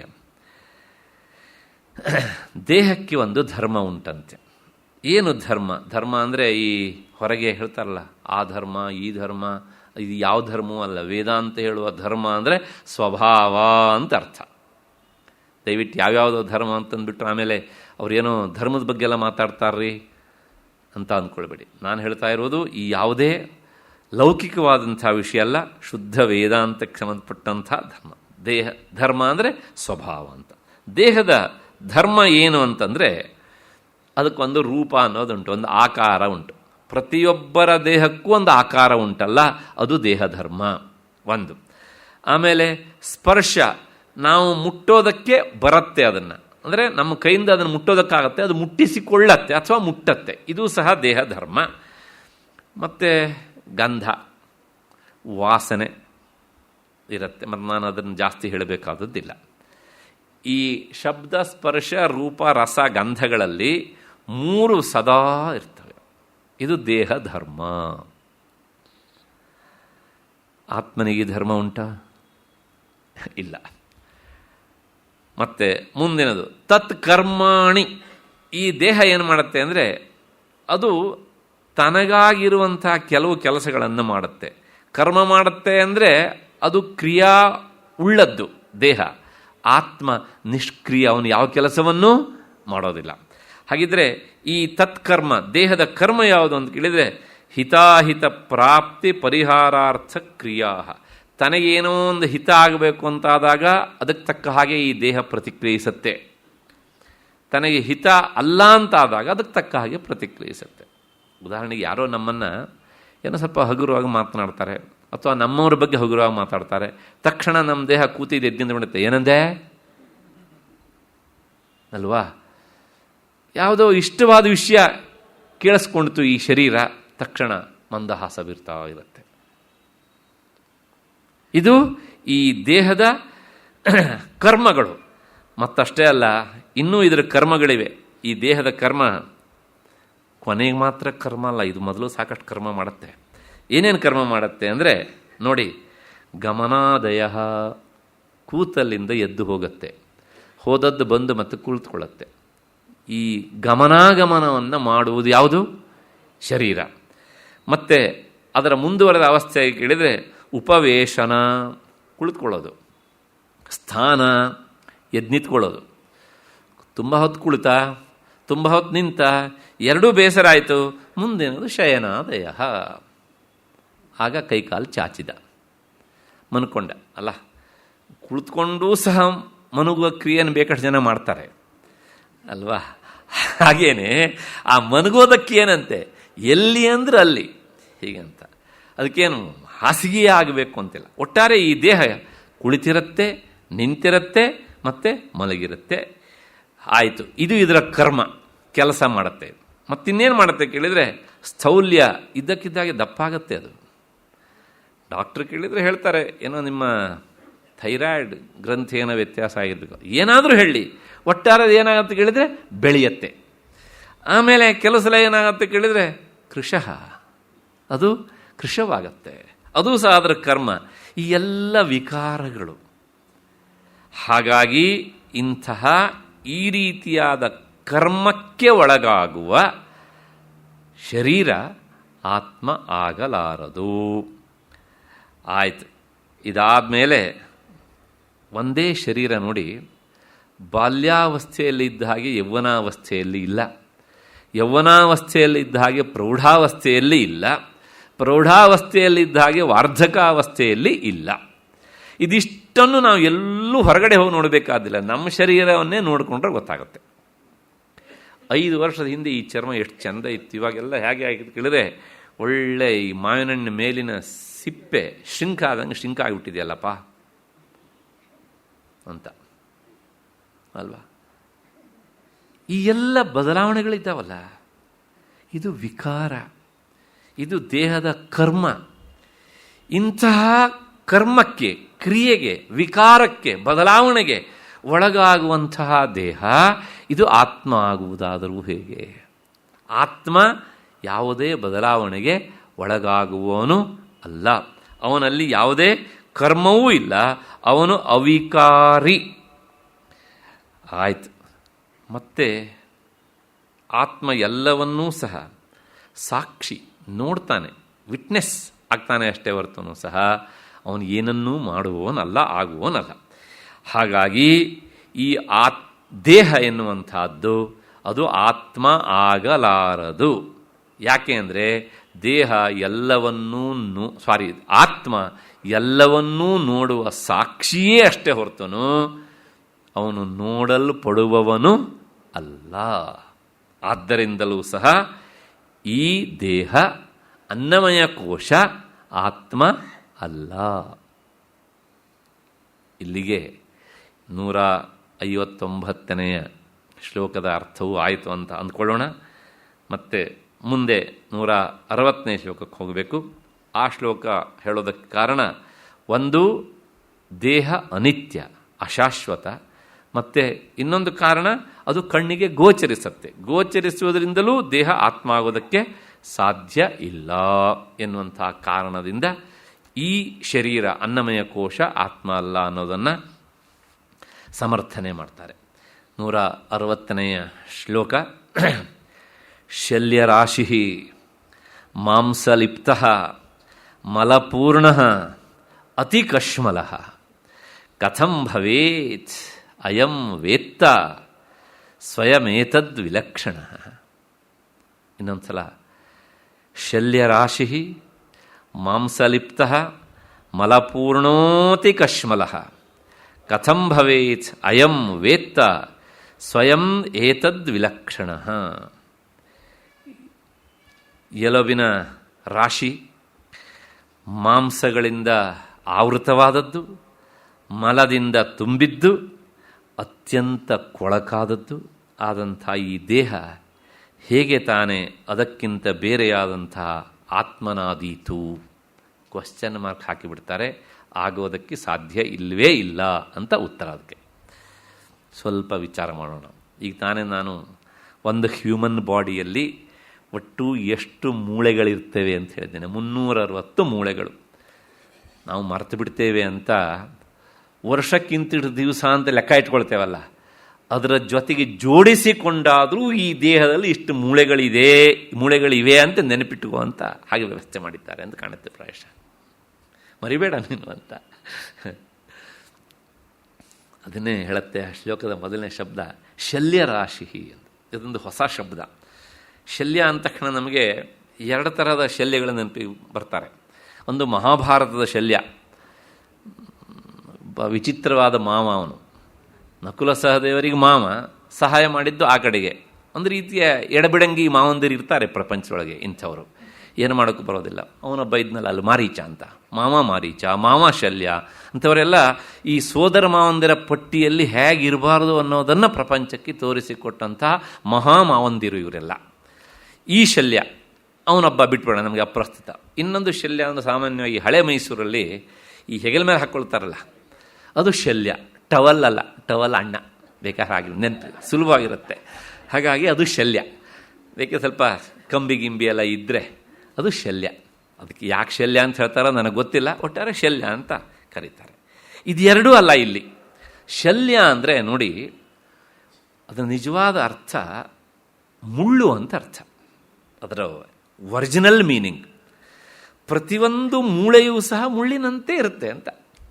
ಹಾಗಾಗಿ ಈ ದೇಹದಲ್ಲಿ ಈ ಮೂಳೆಗಳು ಎಷ್ಟಿವೆ ಕೇಳಿದರೆ ಅವ್ರು ಹೇಳ್ತಾರೆ ಶಲ್ಯ ರಾಶಿ. 360 ಸೇರಿಸಿಟ್ಟು ಒಂದು ರಾಶಿ ಆಗೋದಿಲ್ವಾ? ಹಾಗಾಗಿ ಮೂಳೆಗಳ ರಾಶಿ. ಯಾವುದೋ ಸಿನಿಮಾದಲ್ಲಿ ಭಕ್ತ ಕುಂಬಾರ ಅಂತ ಕಾಣುತ್ತೆ, ಮೂಳೆಯ ಮಾಂಸದ ತಡಿಕೆ ಎಲ್ಲ ಇಲ್ಲಿಂದನೇ ಹೋದಂಥ ಶಬ್ದಗಳು. ಅವಾಗಲ್ಲೂ ಒಳ್ಳೊಳ್ಳೆ ಸಾಹಿತಿಗಳಿದ್ದರು, ಒಳ್ಳೊಳ್ಳೆ ಪದ್ಯವನ್ನು ರಚನೆ ಮಾಡ್ತಿದ್ರು. ವೇದಾಂತದ ಹಿನ್ನೆಲೆಯಲ್ಲೂ ಸಹ ಪದ್ಯ ರಚನೆ ಆಗ್ತಿತ್ತು. ಇವತ್ತಿನದು ಬಹಳ ದೂರ ಇವಕ್ಕೆ. ಮತ್ತೆ ಶಲ್ಯರಾಶಿ. ಸರಿ, ಇದರ ಮೇಲೆ ಹೇಗಿದೆ ಕೇಳಿದರೆ ಮಾಂಸಲಿಪ್ತ. ಆ ಮುಳ್ಳಿನ ಆಕಾರದಲ್ಲಿರುವಂಥ ನಿನ್ನ ಮೂಳೆ ನಿನಗೆ ಚುಚ್ಚದೇ ಇರಲಿ ಅಂಥೇಳಿ ಅದಕ್ಕೊಂದಿಷ್ಟು ಮಾಂಸವನ್ನು ಲೇಪನ ಮಾಡಿದ್ದಾನೆ, ಚುಚ್ಚದೇ ಇರಲಿ ಅಂಥೇಳಿ. ಆಯಿತು. ಮತ್ತೆ ಇನ್ನು ಸ್ವಲ್ಪ ಕೆಳಕ್ಕೆ ಬಂದರೆ ಏನಿದೆ ಕೇಳಿದರೆ ಮಲಪೂರ್ಣ. ಅದು ತುಂಬ್ತಾ ಇರುತ್ತೆ, ಖಾಲಿ ಆಗ್ತಾ ಇರುತ್ತೆ. ಅದೊಂದು ರೀತಿಯ ಸೆಪ್ಟಿಕ್ ಟ್ಯಾಂಕ್ ಹೀಗೆ. ಮತ್ತೆ ಕೊನೆಗೆ ಹೇಳ್ತಾರೆ, ಅದ್ರ ಬಗ್ಗೆ ಜಾಸ್ತಿ ಹೇಳೋದು ಬೇಡ, ಅತಿ ಕಶ್ಮಲ, ತುಂಬ ಹೊಲಸು ಅಂತ. ಇಂತಹ ಹೊಲಸಿನಿಂದ ಕೂಡಿದ್ದು ಈ ಮೂಳೆ ಚಕ್ಕಣ ಮತ್ತು ಈ ಮಾಂಸಗಳನ್ನು ಹೊತ್ತುಕೊಂಡಂಥದ್ದು, ಈ ಮಲದ ಬಕೆಟ್, ಇದು ಆತ್ಮ ಆಗತ್ತೇನಪ್ಪ ಅಂತ ಕೇಳ್ತಾರೆ. ಕಥಂ ಭವೇತ್, ಹೇಗೋ ಆಗತ್ತೆ? ಆತ್ಮ ಇದಕ್ಕೆ ತೀರ ವಿರುದ್ಧನಾದವನು, ಅವನು ಅತ್ಯಂತ ಪರಿಶುದ್ಧ. ಹೇಗೆ ಕೇಳಿದರೆ ವೇತ್ತ, ಎಲ್ಲವನ್ನು ಸಹ ತಿಳಿಯುವವನೇ ಅಷ್ಟೇ ಹೊರತುನು ಸಹ ಅವನು ತಿಳಿಯಲ್ಪಡುವವನಲ್ಲ. ಯಾವುದು ತಿಳಿಯಲ್ಪಡತ್ತೋ ಅದು ತಿಳಿಯುವ ಆತ್ಮ ಆಗೋದಿಲ್ಲ. ಈಗ ಉದಾಹರಣೆಗೆ ಇಲ್ಲಿ ಈ ಸ್ಪೆಕ್ಸ್ ಬಾಕ್ಸ್ ಇದೆ ಅಂತ ನನ್ನಿಂದ ಇದು ತಿಳಿಯಲ್ಪಡತ್ತೆ, ಇದು ತಿಳಿಯಲ್ಪಡತ್ತೆ, ಆದ್ದರಿಂದ ಇದು ಆತ್ಮ ಅಲ್ಲ. ನಾನು ತಿಳಿತೇನಲ್ಲ, ಆ ನಾನು ಎನ್ನುವ ಶಬ್ದಕ್ಕೆ ವಿಷಯವಾದವನು ಆತ್ಮ. ಇದು ಒಂದನ್ನು ನಾವು ಗಟ್ಟಿಯಾಗಿ ಇಟ್ಕೊಂಡ್ರೂ ಸಾಕು. ಎಲ್ಲೆಲ್ಲಿ ತಿಳಿಯುವವನು ಅವನು ಆತ್ಮ, ತಿಳಿಯಲ್ಪಡುವುದು ಆತ್ಮ ಅಲ್ಲ ಅಂತ. ಮತ್ತೆ ವೇತ್ತ ಸ್ವಯಂ ಏತದ್ ವಿಲಕ್ಷಣ. ಇದು ಹೇಗಿದೆ ಕೇಳಿದರೆ ಇದು ಈ ದೇಹಕ್ಕಿಂತ ತುಂಬ ವಿಲಕ್ಷಣವಾದಂಥದ್ದು. ಆತ್ಮಕ್ಕಿಂತ ದೇಹ ವಿಲಕ್ಷಣವಾದದ್ದು. ಇದಿಷ್ಟು ಈ ಶ್ಲೋಕದ ವಿವರಣೆ. ಆದರೆ ಗುರುಗಳು ಇದಕ್ಕೆ ವ್ಯಾಖ್ಯಾನ ಬರಿತಾ ಒಂದಿಷ್ಟು ಅಂಶವನ್ನು ಸೇರಿಸಿ ಕೊಡ್ತಾರೆ ನಮಗೆ. ಇನ್ನು ಏನೇನು ಉಂಟು ಅಂತ ಕೇಳಿದರೆ, ದೂಷಿಕ, ಈ ದೇಹದ ಹೊಲಸನ್ನು ಆವಾಗೊಂದ್ಸಲ ನಾನು ಹೇಳಿದ್ದೇನೆ. ಮತ್ತು ಇನ್ನೊಂದಿಷ್ಟು ಅಲ್ಲಿ ಹೇಳದೇ ಇದ್ದದ್ದನ್ನು ಇಲ್ಲಿ ಹೇಳ್ತಾರೆ. ದೂಷಿಕ ಅಂದರೆ ಈ ದೇಹದ ಕೊಳೆಯ ಇನ್ನೊಂದಿಷ್ಟು ಭಾಗ ಏನು ಅಂದರೆ ಕಣ್ಣಿನಿಂದ ಬರುವ ಮಲ, ಅದನ್ನು ದೂಷಿಕ ಅಂತ ಸಂಸ್ಕೃತ ಕರೆಯುತ್ತೆ. ಅದೂ ಸಹ ಕೊಳೆಯೇ, ಕಣ್ಣಿನ ಕೊಳೆ ಅಷ್ಟೇನೆ. ಅದಾದ ಮೇಲೆ ಸಿಂಘಾಣ, ಸಿಂಬಳ, ಅದು ಒಂದು ಕೊಳೆ. ಮತ್ತು ಪಿಂಜೂಷ ಅಂದರೆ ಕಿವಿಯಿಂದ ಬರುವಂತಹ ಕೊಳೆ, ಕುಗ್ಗೆ ಅಂತ ಹೇಳ್ತೇವಲ್ಲ ಅದು. ಇದಿಷ್ಟು ಸಹ ದೇಹದಿಂದಲೇ ಬರ್ತದೆ ಅಂತ ಆದಮೇಲೆ ಇದೆಲ್ಲವನ್ನೂ ಸಿದ್ಧಗೊಳಿಸುವ ಹೊಲಸು ಫ್ಯಾಕ್ಟ್ರಿ ಅಲ್ವ ಇದು ಹೇಗೆ ಆತ್ಮ ಆಗತ್ತೆ ಅನ್ನೋದು ಪ್ರಶ್ನೆ. ಆದ್ದರಿಂದ ಎಲುಬು, ಮಾಂಸ, ಮತ್ತು ಈ ಕಣ್ಣಿನ ಕೊಳೆ, ಮತ್ತು ಮೂಗಿನ ಕೊಳೆ, ಕಿವಿಯ ಕೊಳೆ, ಈ ಎಲ್ಲ ಕೊಳೆ ಇದು ಆತ್ಮ ಆಗೋದಕ್ಕೆ ಸಾಧ್ಯವ? ಕಥಂ ಭವೇದ್ ಆತ್ಮ ಅಂತ ಪ್ರಶ್ನೆ ಕೇಳಿ, ಅದಾದ ಮೇಲೆ ಈ ರೀತಿಯಾದಂತಹ ವಿವೇಕ ಅಂದರೆ ಇದು ಆತ್ಮ ಅಲ್ಲ ಅಂತ ತಿಳ್ಕೊಂಡವನಿಗೆ ಏನಾಗತ್ತೆ? ಇದೇ ಆತ್ಮ ಅಂತ ಯಾರು ತಿಳ್ಕೊಳ್ತಾರೆ? ಇಷ್ಟೆಲ್ಲ ಹೇಳಿ ಆದ್ಮೇಲೂ ಸಹ ಕೆಲವು ಜನ ತುಂಬ ಪ್ರೀತಿಯೇ ಇಷ್ಟು ಒಳ್ಳೆಯ ಶರೀರ ಕಣ್ರಿ, ಇದು ಆತ್ಮ ಆಗದೆ ಇರುತ್ತಾ? ಅವರೇನೋ ಹೇಳ್ತಾರೆ, ಗೋಖಲೆ ಅವರು ವ್ಯವಸ್ಥೆ ಮಾಡ್ತಾರೆ, ಅವ್ರು ಬಂದುಬಿಟ್ಟು ಹೇಳ್ತಾರೆ ಸುಮ್ಮನೆ ಕಣ್ರಿ ಬುದ್ಧಿ ಇಲ್ಲ. ಯಾಕೆಂದರೆ ಇಷ್ಟು ದಿವಸದಿಂದ ಇದನ್ನು ಪ್ರೀತಿಸಿದ್ದಕ್ಕೆ ನಾವು ಏನಾದ್ರು ಬೆಲೆ ಕಟ್ಟಬೇಕು ಅಂದರೆ ಏನು ಹೇಳಬೇಕು, ಮಂದ ಪ್ರೀತಿಯನ್ನು ಮುಂದುವರಿಸಬೇಕು. ಅಲ್ವಾ ಹೀಗೆ ಅಂತ. ಅದಕ್ಕೋಸ್ಕರ ಈ ರೀತಿಯಾದಂತಹ ವಿವೇಕಕ್ಕೆ ಏನು ಫಲ, ವಿಚಾರಕ್ಕೆ ಏನು ಫಲ ಅಂದರೆ ಮುಂದಿನ 161ನೇ ಶ್ಲೋಕ ಹೇಳುತ್ತೆ, ತ್ವಂಗ್ಮಾಂಸ ಮೇಧೋ ಅಸ್ಥಿ ಪುರೀಷ ರಾಶೌ ಅಹಮ್ಮತಿ ಮೂಢಜನ ಕರೋತಿ ವಿಲಕ್ಷಣಂ ವೇತ್ತಿ ವಿಚಾರಶೀಲ ನಿಜಸ್ವರೂಪಂ ಪರಮಾರ್ಥಭೂತಂ. ಇನ್ನೊಂದು ಸಲ, ತ್ವಂಗ್ಮಾಂಸ ಮೇಧೋಸ್ಥಿ ಪುರೀಷ ರಾಶೌ ಅಹಂ ಮತಿಂ ಮೂಢಜನ ಕರೋತಿ ವಿಲಕ್ಷಣಂ ವೇತ್ತಿ ವಿಚಾರಶೀಲ ನಿಜಸ್ವರೂಪಂ ಪರಮಾರ್ಥಭೂತಂ. ಮೂಢನಾದವನು, ಅತ್ಯಂತ ದಡ್ಡ ಪ್ರಾಕೃತ ಪುರುಷ, ಸಂಸಾರದಲ್ಲಿ ಅತಿಯಾಗಿ ಆಸಕ್ತನಾದವನು, ಅವನು ಏನು ಮಾಡ್ತಾನೆ ಅಂದರೆ ಈ ಚರ್ಮ, ಮಾಂಸ, ಮೇಧಸ್ಸು ಮತ್ತು ಎಲುಬು, ಮಲಗಳ ರಾಶಿಯಲ್ಲಿಯೇ ಇದ್ದು ಇದೇ ನಾನು ಅಂತ ಅಂದ್ಕೊಳ್ತಾನೆ.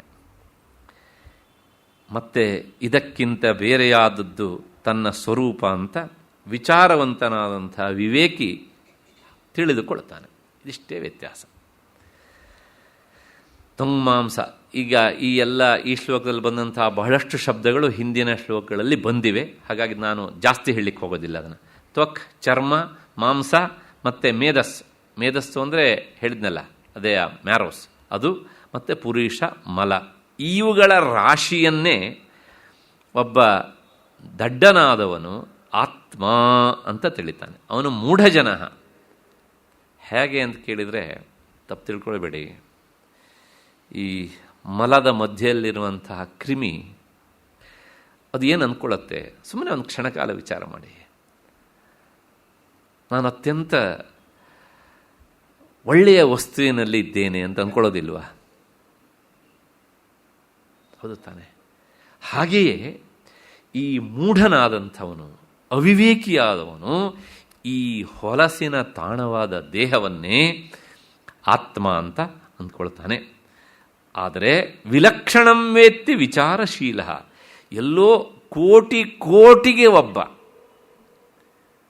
1000ಕ್ಕೊಬ್ಬ ಅಲ್ಲ, 1,00,000ಕ್ಕೊಬ್ಬ ಅಲ್ಲ, 10 ಲಕ್ಷಕ್ಕೊಬ್ಬ ಅಲ್ಲ. ಅಲ್ಲ, ಯಾಕ್ರಿ ಹಂಗೆ ಹೇಳ್ತೀರಿ ಅಂದರೆ ಗೀತೆಯಲ್ಲಿ ಭಗವಂತನ ಈ ಮಾತನ್ನು ಹೇಳಿದ್ದಾನಲ್ಲ, ಮನುಷ್ಯಾಣಾಂ ಸಹಸ್ರೇಷು ಕಶ್ಚಿನ್ಮಾಂ ವೇತ್ತಿ ತತ್ವತಃ. ಬಹಳಷ್ಟು ಜನ ಹೋಗ್ತಾರೆ ವೇದಾಂತ ಉಪನ್ಯಾಸ ಕೇಳೋದಕ್ಕೆ, ಮತ್ತು ಅದನ್ನು ಕೇಳ್ತಾರೆ, ಎಲ್ಲವೂ ಹೌದು. ಆದರೆ ಅದರೊಳಗೆ ತುದಿಗೆ ಹೋಗುವವರು ಎಷ್ಟು ಜನ ಕೇಳಿದರೆ ಕಶ್ಚಿತ್, ಒಬ್ಬ ಮಾತ್ರ. ಯಾಕೆಂದರೆ ಮುಂದಕ್ಕೆ ಹೋದ ಹಾಗೆ ಇಲ್ಲಿ ಮೆದುಳನ್ನು ಮಸೆಯುವ ಕೆಲಸವನ್ನು ಹೆಚ್ಚೆಚ್ಚು ಮಾಡಬೇಕಾಗತ್ತೆ. ಅದು ಬಹಳಷ್ಟು ಜನರಿಗೆ ಆಗೋದಿಲ್ಲ. ಆದ್ದರಿಂದ ಅದೊಂಥರ ವಿಷಪ್ರಾಯ ಆಗಿಬಿಡುತ್ತೆ. ಚಿಂತನೆ ಅಂದ್ರೇ ಕೆಲವು ಜನರಿಗೆ ಆಗೋದಿಲ್ಲ, ವಿಚಾರ ಮಾಡಿ ಅಂದರೆ ಆಗೋದಿಲ್ಲ, ತಾಳ ತಟ್ಟಿ ಅಂದರೆ ಆಗತ್ತೆ, ಸುಲಭ ನೋಡಿ ಅದು ಅಂತ. ಆದ್ದರಿಂದ ವಿಲಕ್ಷಣಂ ವೇತ್ತಿ ವಿಚಾರಶೀಲ. ಆದರೆ ವಿಚಾರವಂತನಾದವನು ಮಾತ್ರ ಈ ದೇಹಕ್ಕಿಂತ ವಿಲಕ್ಷಣನಾದಂಥವನು ಆತ್ಮ ಅಂತ ತಿಳ್ಕೊಂಡು ಅದೇ ತನ್ನ ಸ್ವರೂಪ, ನಿಜಸ್ವರೂಪಂ ಪರಮಾರ್ಥಭೂತಂ, ಅದು ನನ್ನ ನಿಜವಾದ ರೂಪ ಅಂತ ಆತ ಅಂದುಕೊಳ್ತಾನೆ. ದೇಹಾತಿರಿಕ್ತನಾದಂಥ ಆತ್ಮನೇ ನಾನು ಅಂತ ಆತ ಅಂದ್ಕೊಳ್ತಾನೆ. ಇಷ್ಟು ಈ 61ನೇ ಶ್ಲೋಕದ ವಿಚಾರ. ಏಕೆಂದರೆ ಈ ಶ್ಲೋಕದ ಬಹಳಷ್ಟು ವಿಚಾರಗಳು ಹಿಂದೆ ಬಂದಿದ್ದಾದ್ದರಿಂದ ಅದಕ್ಕೆ ಬಗ್ಗೆ ಜಾಸ್ತಿ ಹೇಳಬೇಕಾದದ್ದಿಲ್ಲ.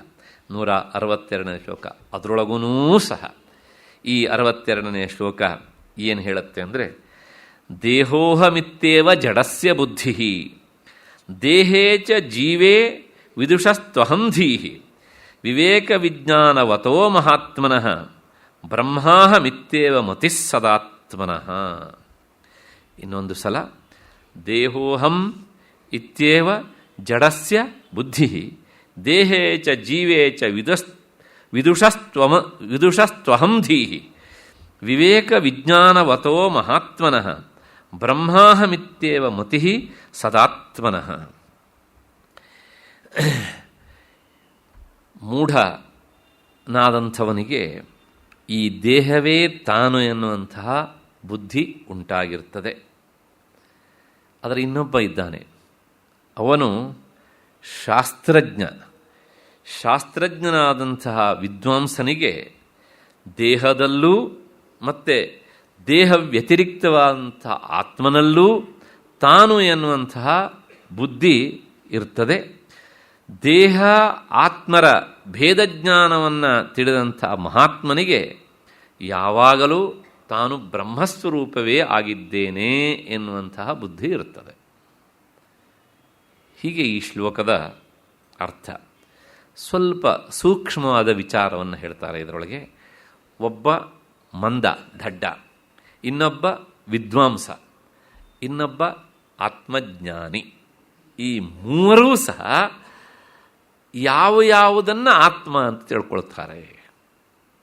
ಒಂದೇ ಈ ದೇಹವನ್ನು ನೋಡಿದಾಗ ಅವನೇನು ಅಂದ್ಕೊಳ್ತಾನೆ, ಇವನೇನು ಅಂದ್ಕೊಳ್ತಾನೆ, ಇನ್ನೊಬ್ಬ ಏನು ಅಂದ್ಕೊಳ್ತಾನೆ ಅಂತ ನೋಡೋಣ. ಜಡಸ್ಯ, ಅಲ್ಲೊಂದು ಶಬ್ದ ಉಂಟು ಮೊದಲನೇ ಸಾಲಲ್ಲಿ, ಜಡ ಅಂತ. ಸಂಸ್ಕೃತದಲ್ಲಿ ಸಾಮಾನ್ಯವಾಗಿ ದಡ್ಡನನ್ನು ಜಡ ಅಂತ ಕರೀತಾರೆ. ಜಡ ಅನ್ನೋದಕ್ಕೆ ಅರ್ಥ ಇನರ್ಟ್ ಅಂತ ಅರ್ಥ. ಒಬ್ಬ ದಡ್ಡನಿಗೂ ಮತ್ತು ಇನರ್ಟ್ ಆದದ್ದಕ್ಕೂ ಏನೂ ವ್ಯತ್ಯಾಸ ಇಲ್ಲ ಎನ್ನುವ ಅರ್ಥದೊಳಗೆ ಜಡಹ ಅಂತ ಶಬ್ದ ಪ್ರಯೋಗ ಮಾಡ್ತಾರೆ. ಈ ಉದಾಹರಣೆಗೆ ಇಲ್ಲೆಲ್ಲೋ ದಾರಿಯಲ್ಲಿ ಒಂದು ವಸ್ತು ಬಿದ್ದುಬಿಟ್ಟಿದೆ, ಈ ಬಾಕ್ಸ್ ಬಿದ್ದಿದೆ ಅಂತ ಇಟ್ಕೊಳ್ಳಿ. ಯಾರೋ ದೊಡ್ಡ ಜನ ಬರ್ತಾರೆ. ಬರುವಾಗ ಅವ್ರು ಬರ್ತಿದ್ದಾರೆ, ನಾನು ದಾರಿ ಬಿಡಬೇಕು ಅಂತ ಗೊತ್ತಾಗುತ್ತೆ ಅದಕ್ಕೆ ಇಲ್ಲ. ಹಾಗೆ ಒಬ್ಬ ಪರಮ ದಡ್ಡ ಅಲ್ಲಿದ್ದರೆ ಅವನಿಗೂ ಸಹ ಏನೂ ಗೊತ್ತಾಗೋದಿಲ್ಲ. ಬೇಕಿದ್ರೆ ನಮ್ಮ ಪ್ರಧಾನಮಂತ್ರಿಯೇ ಬಂದ್ರೂ ಸಹ ಅಯ್ಯೋ ನನಗೇನೂ ಸಂಬಂಧ ಇಲ್ಲ ಅನ್ನುತ್ತಾರೆ. ಇಂಥವನನ್ನು ಶಾಸ್ತ್ರ ಏನು ಹೇಳುತ್ತೆ? ಜಡಹ. ಅಂದರೆ ವಿವೇಕ ಇಲ್ಲದೆ ಇರುವವನು ಅಂತ ಅರ್ಥ. ಹಾಗಾಗಿ ಆ ಜಡ ಏನು ಅಂದ್ಕೊಳ್ತಾನೆ ಅಂದರೆ ದೇಹ ಏವ ತದ್ವ್ಯತಿರಿಕ್ತ, ಈ ದೇಹವೇ ಆತ್ಮ ಅಂತ ಅಂದ್ಕೊಂಡ್ಬಿಡ್ತಾನೆ. ಸುಲಭ ನೋಡಿ ಅಲ್ವಾ? ದೇಹವೇ ಆತ್ಮ, ಇದರೊಳಗೆ ಏನೂ ಕಷ್ಟ ಇಲ್ಲ. ದೇಹವೇ ಆತ್ಮ ಅಂತ ಅಂದ್ಕೊಳ್ಳೋವರಿಗೆ ಅರ್ಥ ಮಾಡ್ಕೊಳ್ಳೋದ್ರೊಳಗೆ ಏನೂ ಕಷ್ಟ ಇಲ್ಲ, ಭಾಳ ಸುಲಭ ಅಷ್ಟೇ. ಕಣ್ಣಿಗೆ ಕಾಣುತ್ತೆ, ಒಪ್ಕೊಬಿಟ್ವಿ ನಾವು ಅಷ್ಟೇ. ಆದರೆ ಇನ್ನೊಬ್ಬ ಇದ್ದಾನೆ ವಿದ್ವಾಂಸ. ಅವನೇನು ಅಂದ್ಕೊಳ್ತಾನೆ ಅಂದರೆ ಶಾಸ್ತ್ರಜನ್ಯ ಪರೋಕ್ಷ ಜ್ಞಾನವತಃ, ಶಾಸ್ತ್ರವನ್ನು ಓದಿದ್ದಾನೆ, ಅವನಿಗೆ ಪರೋಕ್ಷ ಜ್ಞಾನ ಅಂದರೆ ದೇಹ ಮತ್ತು ಆತ್ಮ ಇದೆರಡೂ ಬೇರೆವೇ ಅನ್ನೋದನ್ನು ಉಪನ್ಯಾಸ ಕೇಳಿಯೋ ಅಥವಾ ಅಧ್ಯಾಪಕರ ಪಾಠದ ಮೂಲಕವೋ ತಿಳ್ಕೊಂಡಿದ್ದಾನೆ. ದೇಹಾತಿರಿಕ್ತವಾದ ಆತ್ಮ ಅನ್ನೋದು ಒಂದು ಇದೆ ಅಂತ ಗೊತ್ತು ಅವನಿಗೆ. ಈ ಜಡನಿಗೆ, ಮೊದಲನೇವನಿಗೆ ದೇಹಾತಿರಿಕ್ತವಾದ ಆತ್ಮ ಇದೆ ಅನ್ನೋದೇ ಗೊತ್ತಿಲ್ಲ, ದೇಹವೇ ಆತ್ಮ ಅಂತ ಅಂದ್ಕೊಬಿಟ್ಟಿದ್ದಾನೆ. ಇವನಿಗೆ ಎರಡೂ ಬೇರೆ ಬೇರೆ ಅಂತ ಗೊತ್ತು. ಆದರೆ ಅವನು ಹೇಗೆ ತಿಳ್ಕೊಳ್ತಾನೆ ಅಂತ ಕೇಳಿದರೆ ದೇಹೇ ಜೀವೇಚ ಅಹಂಧೀಹಿ. ಅವನಿಗೆ ಲೌಕಿಕ ವ್ಯವಹಾರದಲ್ಲಿ ತೊಡಗುವಾಗ ಈ ದೇಹವೇ ಆತ್ಮ ಅನ್ನುವ ಭಾವನೆ ಬರುತ್ತಂತೆ. ನಮಗೆಲ್ಲರಿಗೂ ಆಗೋದು ಇದೇನೆ ಅಲ್ವಾ? ನಾನು ಅಂತ ಹೇಳ್ಕೊಳ್ಬೇಕಿದ್ರೆ ದೇಹವನ್ನೇ ಮುಟ್ಟು ನಾವು ತೋರಿಸೋದು ಅಲ್ವಾ? ಆದರೆ ಹೀಗೆ ಅಂತ ಕೇಳಿದರೆ ನಾವು 24 ಗಂಟೆ ಪೂರ್ತಿ ಹೀಗಿರೋದಿಲ್ಲ. ಉದಾಹರಣೆಗೆ ಯಾವುದೋ ಒಂದು ಧಾರ್ಮಿಕ ಕೆಲಸ ಮಾಡ್ತೇವೆ. ಧಾರ್ಮಿಕ ಕೆಲಸ ಮಾಡಿ ಆ ಕೆಲಸದಿಂದ ಪುಣ್ಯ ಬರಲಿ ಅಂತ ಬಯಸ್ತೇವೆ. ಆ ಪುಣ್ಯ ಬಂದು ಅಕಸ್ಮಾತ್ ನನಗೆ ಸ್ವರ್ಗ ಸಿಕ್ಕಿದರೆ ಸಿಕ್ಕು ಹೋಗಲಿ, ಆವಾಗ ನಾನು ಸ್ವರ್ಗಕ್ಕೆ ಹೋಗಬೇಕು. ಸ್ವರ್ಗಕ್ಕೆ ಹೋಗಬೇಕು ಅಂದರೆ ಈ ಶರೀರವೇ ಸ್ವರ್ಗಕ್ಕೆ ಹೋಗುತ್ತಾ? ಈ ಶರೀರ ಇಲ್ಲಿ ಬಿದ್ದುಬಿಡತ್ತೆ. ಹಾಗಿದ್ರೆ ಸ್ವರ್ಗಕ್ಕೆ ಹೋಗುವುದು ಒಂದು ಉಂಟು ಅಂತ ಆಯ್ತಲ್ಲ. ಅಂದರೆ ದೇಹಾತಿರಿಕ್ತವಾದಂಥ ಆತ್ಮನೊಬ್ಬನಿದ್ದಾನೆ ಅಂತ ವಿದ್ವಾಂಸನಾದವನು ತಿಳ್ಕೊಳ್ತಾನೆ. ಅಂದರೆ ಅವನಿಗೆ ದೇಹಾತಿರಿಕ್ತನಾದ ಆತ್ಮನಿದ್ದಾನೆ ಅನ್ನೋದು ಗೊತ್ತು. ಆದರೆ ಲೌಕಿಕ ವ್ಯವಹಾರದಲ್ಲಿ ತೊಡಗಿದಾಗ ಆತ್ಮನಿಗೂ ದೇಹಕ್ಕೂ ತಾದಾತ್ಮ್ಯದಿಂದಾಗಿ ದೇಹವೇ ಆತ್ಮ ಅಂತಲೂ ತಿಳ್ಕೊಂಡು ಬಿಡ್ತಾನೆ. ಅವನಿಗಿಂತ ಇವನು ವಾಸಿ ನೋಡಿ. ದೇಹಾತಿರಿಕ್ತನಾದಂತಹ ಆತ್ಮನಿದ್ದಾನೆ ಎನ್ನುವಂತಹ ತಿಳುವಳಿಕೆ ಸ್ವಲ್ಪ ಪ್ರಮಾಣದಲ್ಲಾದರೂ ಇಲ್ಲದೇ ಇದ್ದರೆ ನಾವು ಯಾವುದೇ ಧಾರ್ಮಿಕ ಕರ್ಮವನ್ನು ಮಾಡಲಿಕ್ಕೆ ಮುಂದಾಗುವುದಿಲ್ಲ. ನಾವು ಹೇಳ್ತೇವಲ್ಲ, ಏನು ಕೇಳಿದರೆ ಇಹ ಜನ್ಮನಿ ಜನ್ಮಾಂತರೇಚ, ಈ ಜನ್ಮದಲ್ಲಿ ಹಿಂದಿನ ಜನ್ಮ ಮಾಡಿದಂಥ ಪಾಪ ಪರಿಹಾರಕ್ಕಾಗಿ ಅಂತಂದರೆ ಓಹೋ ಈ ಜನ್ಮದಲ್ಲಿ ಈ ಶರೀರ ಇದೆ, ಜನ್ಮಾಂತರೇ ಹಿಂದಿನ ಜನ್ಮದಲ್ಲಿ ಈ ದೇಹ ಇತ್ತಾ? ಇರಲಿಲ್ಲ. ಹಾಗಿದ್ರೂ ಸಹ ನಾನು ಇದ್ದೆ ಅಂದರೆ ಯಾವುದು ಇದ್ದದ್ದು? ಆತ್ಮ ಅಲ್ವಾ? ಮತ್ತು ಇನ್ನೊಂದು ಜನ್ಮದಲ್ಲೂ ಸಹ ನನಗೆ ಒಳ್ಳೆಯದಾಗಲಿ, ಭವಿಷ್ಯ ಜನ್ಮದಲ್ಲೂ ಒಳ್ಳೆಯದಾಗಲಿ ಅಂತ ಕರ್ಮ ಮಾಡ್ತಾರಲ್ಲ, ಅವಾಗ ದೇಹಾತಿರಿಕ್ತವಾದಂಥ ಆತ್ಮ ಇದ್ದಾನೆ ಅನ್ನೋದು ದೃಢವಾಗಿದ್ದವನು ತಾನೇ ಆ ಕರ್ಮ ಮಾಡೋದಕ್ಕೆ ಸಾಧ್ಯ ಅಲ್ವಾ? ಹಾಗಾಗಿ ವಿದ್ವಾಂಸನಾದವನಿಗೆ ದೇಹ ಬೇರೆ, ದೇಹಾತಿರಿಕ್ತನಾದಂಥ ಆತ್ಮ ಬೇರೆ ಎನ್ನುವಂಥದ್ದು ಗೊತ್ತಿರುತ್ತೆ. ಅವನು ವಿವೇಕಿ. ಇನ್ನೊಬ್ಬ ಇದ್ದಾನೆ, ಮಹಾಜ್ಞಾನಿ.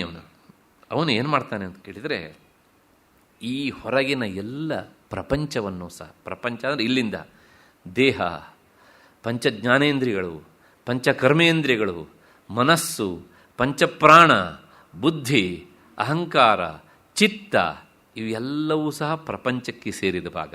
ಮತ್ತು ಇದು ಸೂಕ್ಷ್ಮ ಪ್ರಪಂಚ, ಈ ಬಾಡಿ. ಹೊರಗಿನದು ಸ್ಥೂಲವಾದ ಪ್ರಪಂಚ. ಇವೆಲ್ಲಕ್ಕೂ ಆಧಾರವಾದಂಥ ಆತ್ಮನಲ್ಲಿ ಇವೆಲ್ಲವನ್ನೂ ಲಯಗೊಳಿಸ್ತಾನೆ ಅಂದರೆ, ಈಗ ಇದು ಆತ್ಮ, ಇದ್ರ ಮೇಲೆ ಈ ಪ್ರಪಂಚ ಹೀಗೆ ಲಯಗೊಳಿಸ್ತಾನೆ ಅಂತ ಅರ್ಥ ಅಲ್ಲ.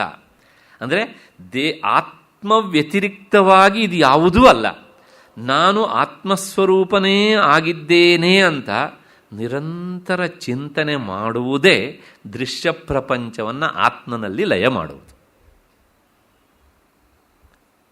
ತುಂಬ ಕಷ್ಟದ ವಿಷಯ.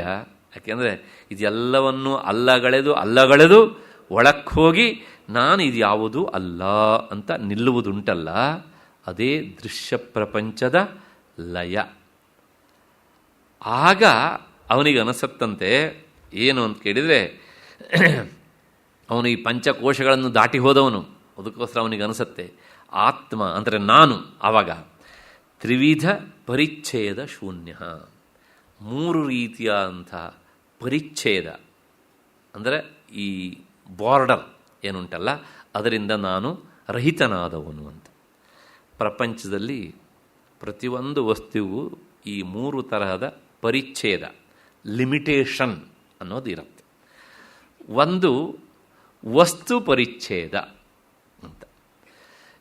ವಸ್ತು ಪರಿಚ್ಛೇದ ಅಂದರೆ ನೋಡಿ, ಇಲ್ಲಿ 2 ವಸ್ತುಗಳಿವೆ. ಈ ವಸ್ತು ಇದ್ದಲ್ಲಿ ಈ ವಸ್ತು ಇಲ್ಲ, ಈ ವಸ್ತು ಇದ್ದಲ್ಲಿ ಈ ವಸ್ತು ಇಲ್ಲ. ಇದು ಬೇರೆ, ಇದು ಬೇರೆ.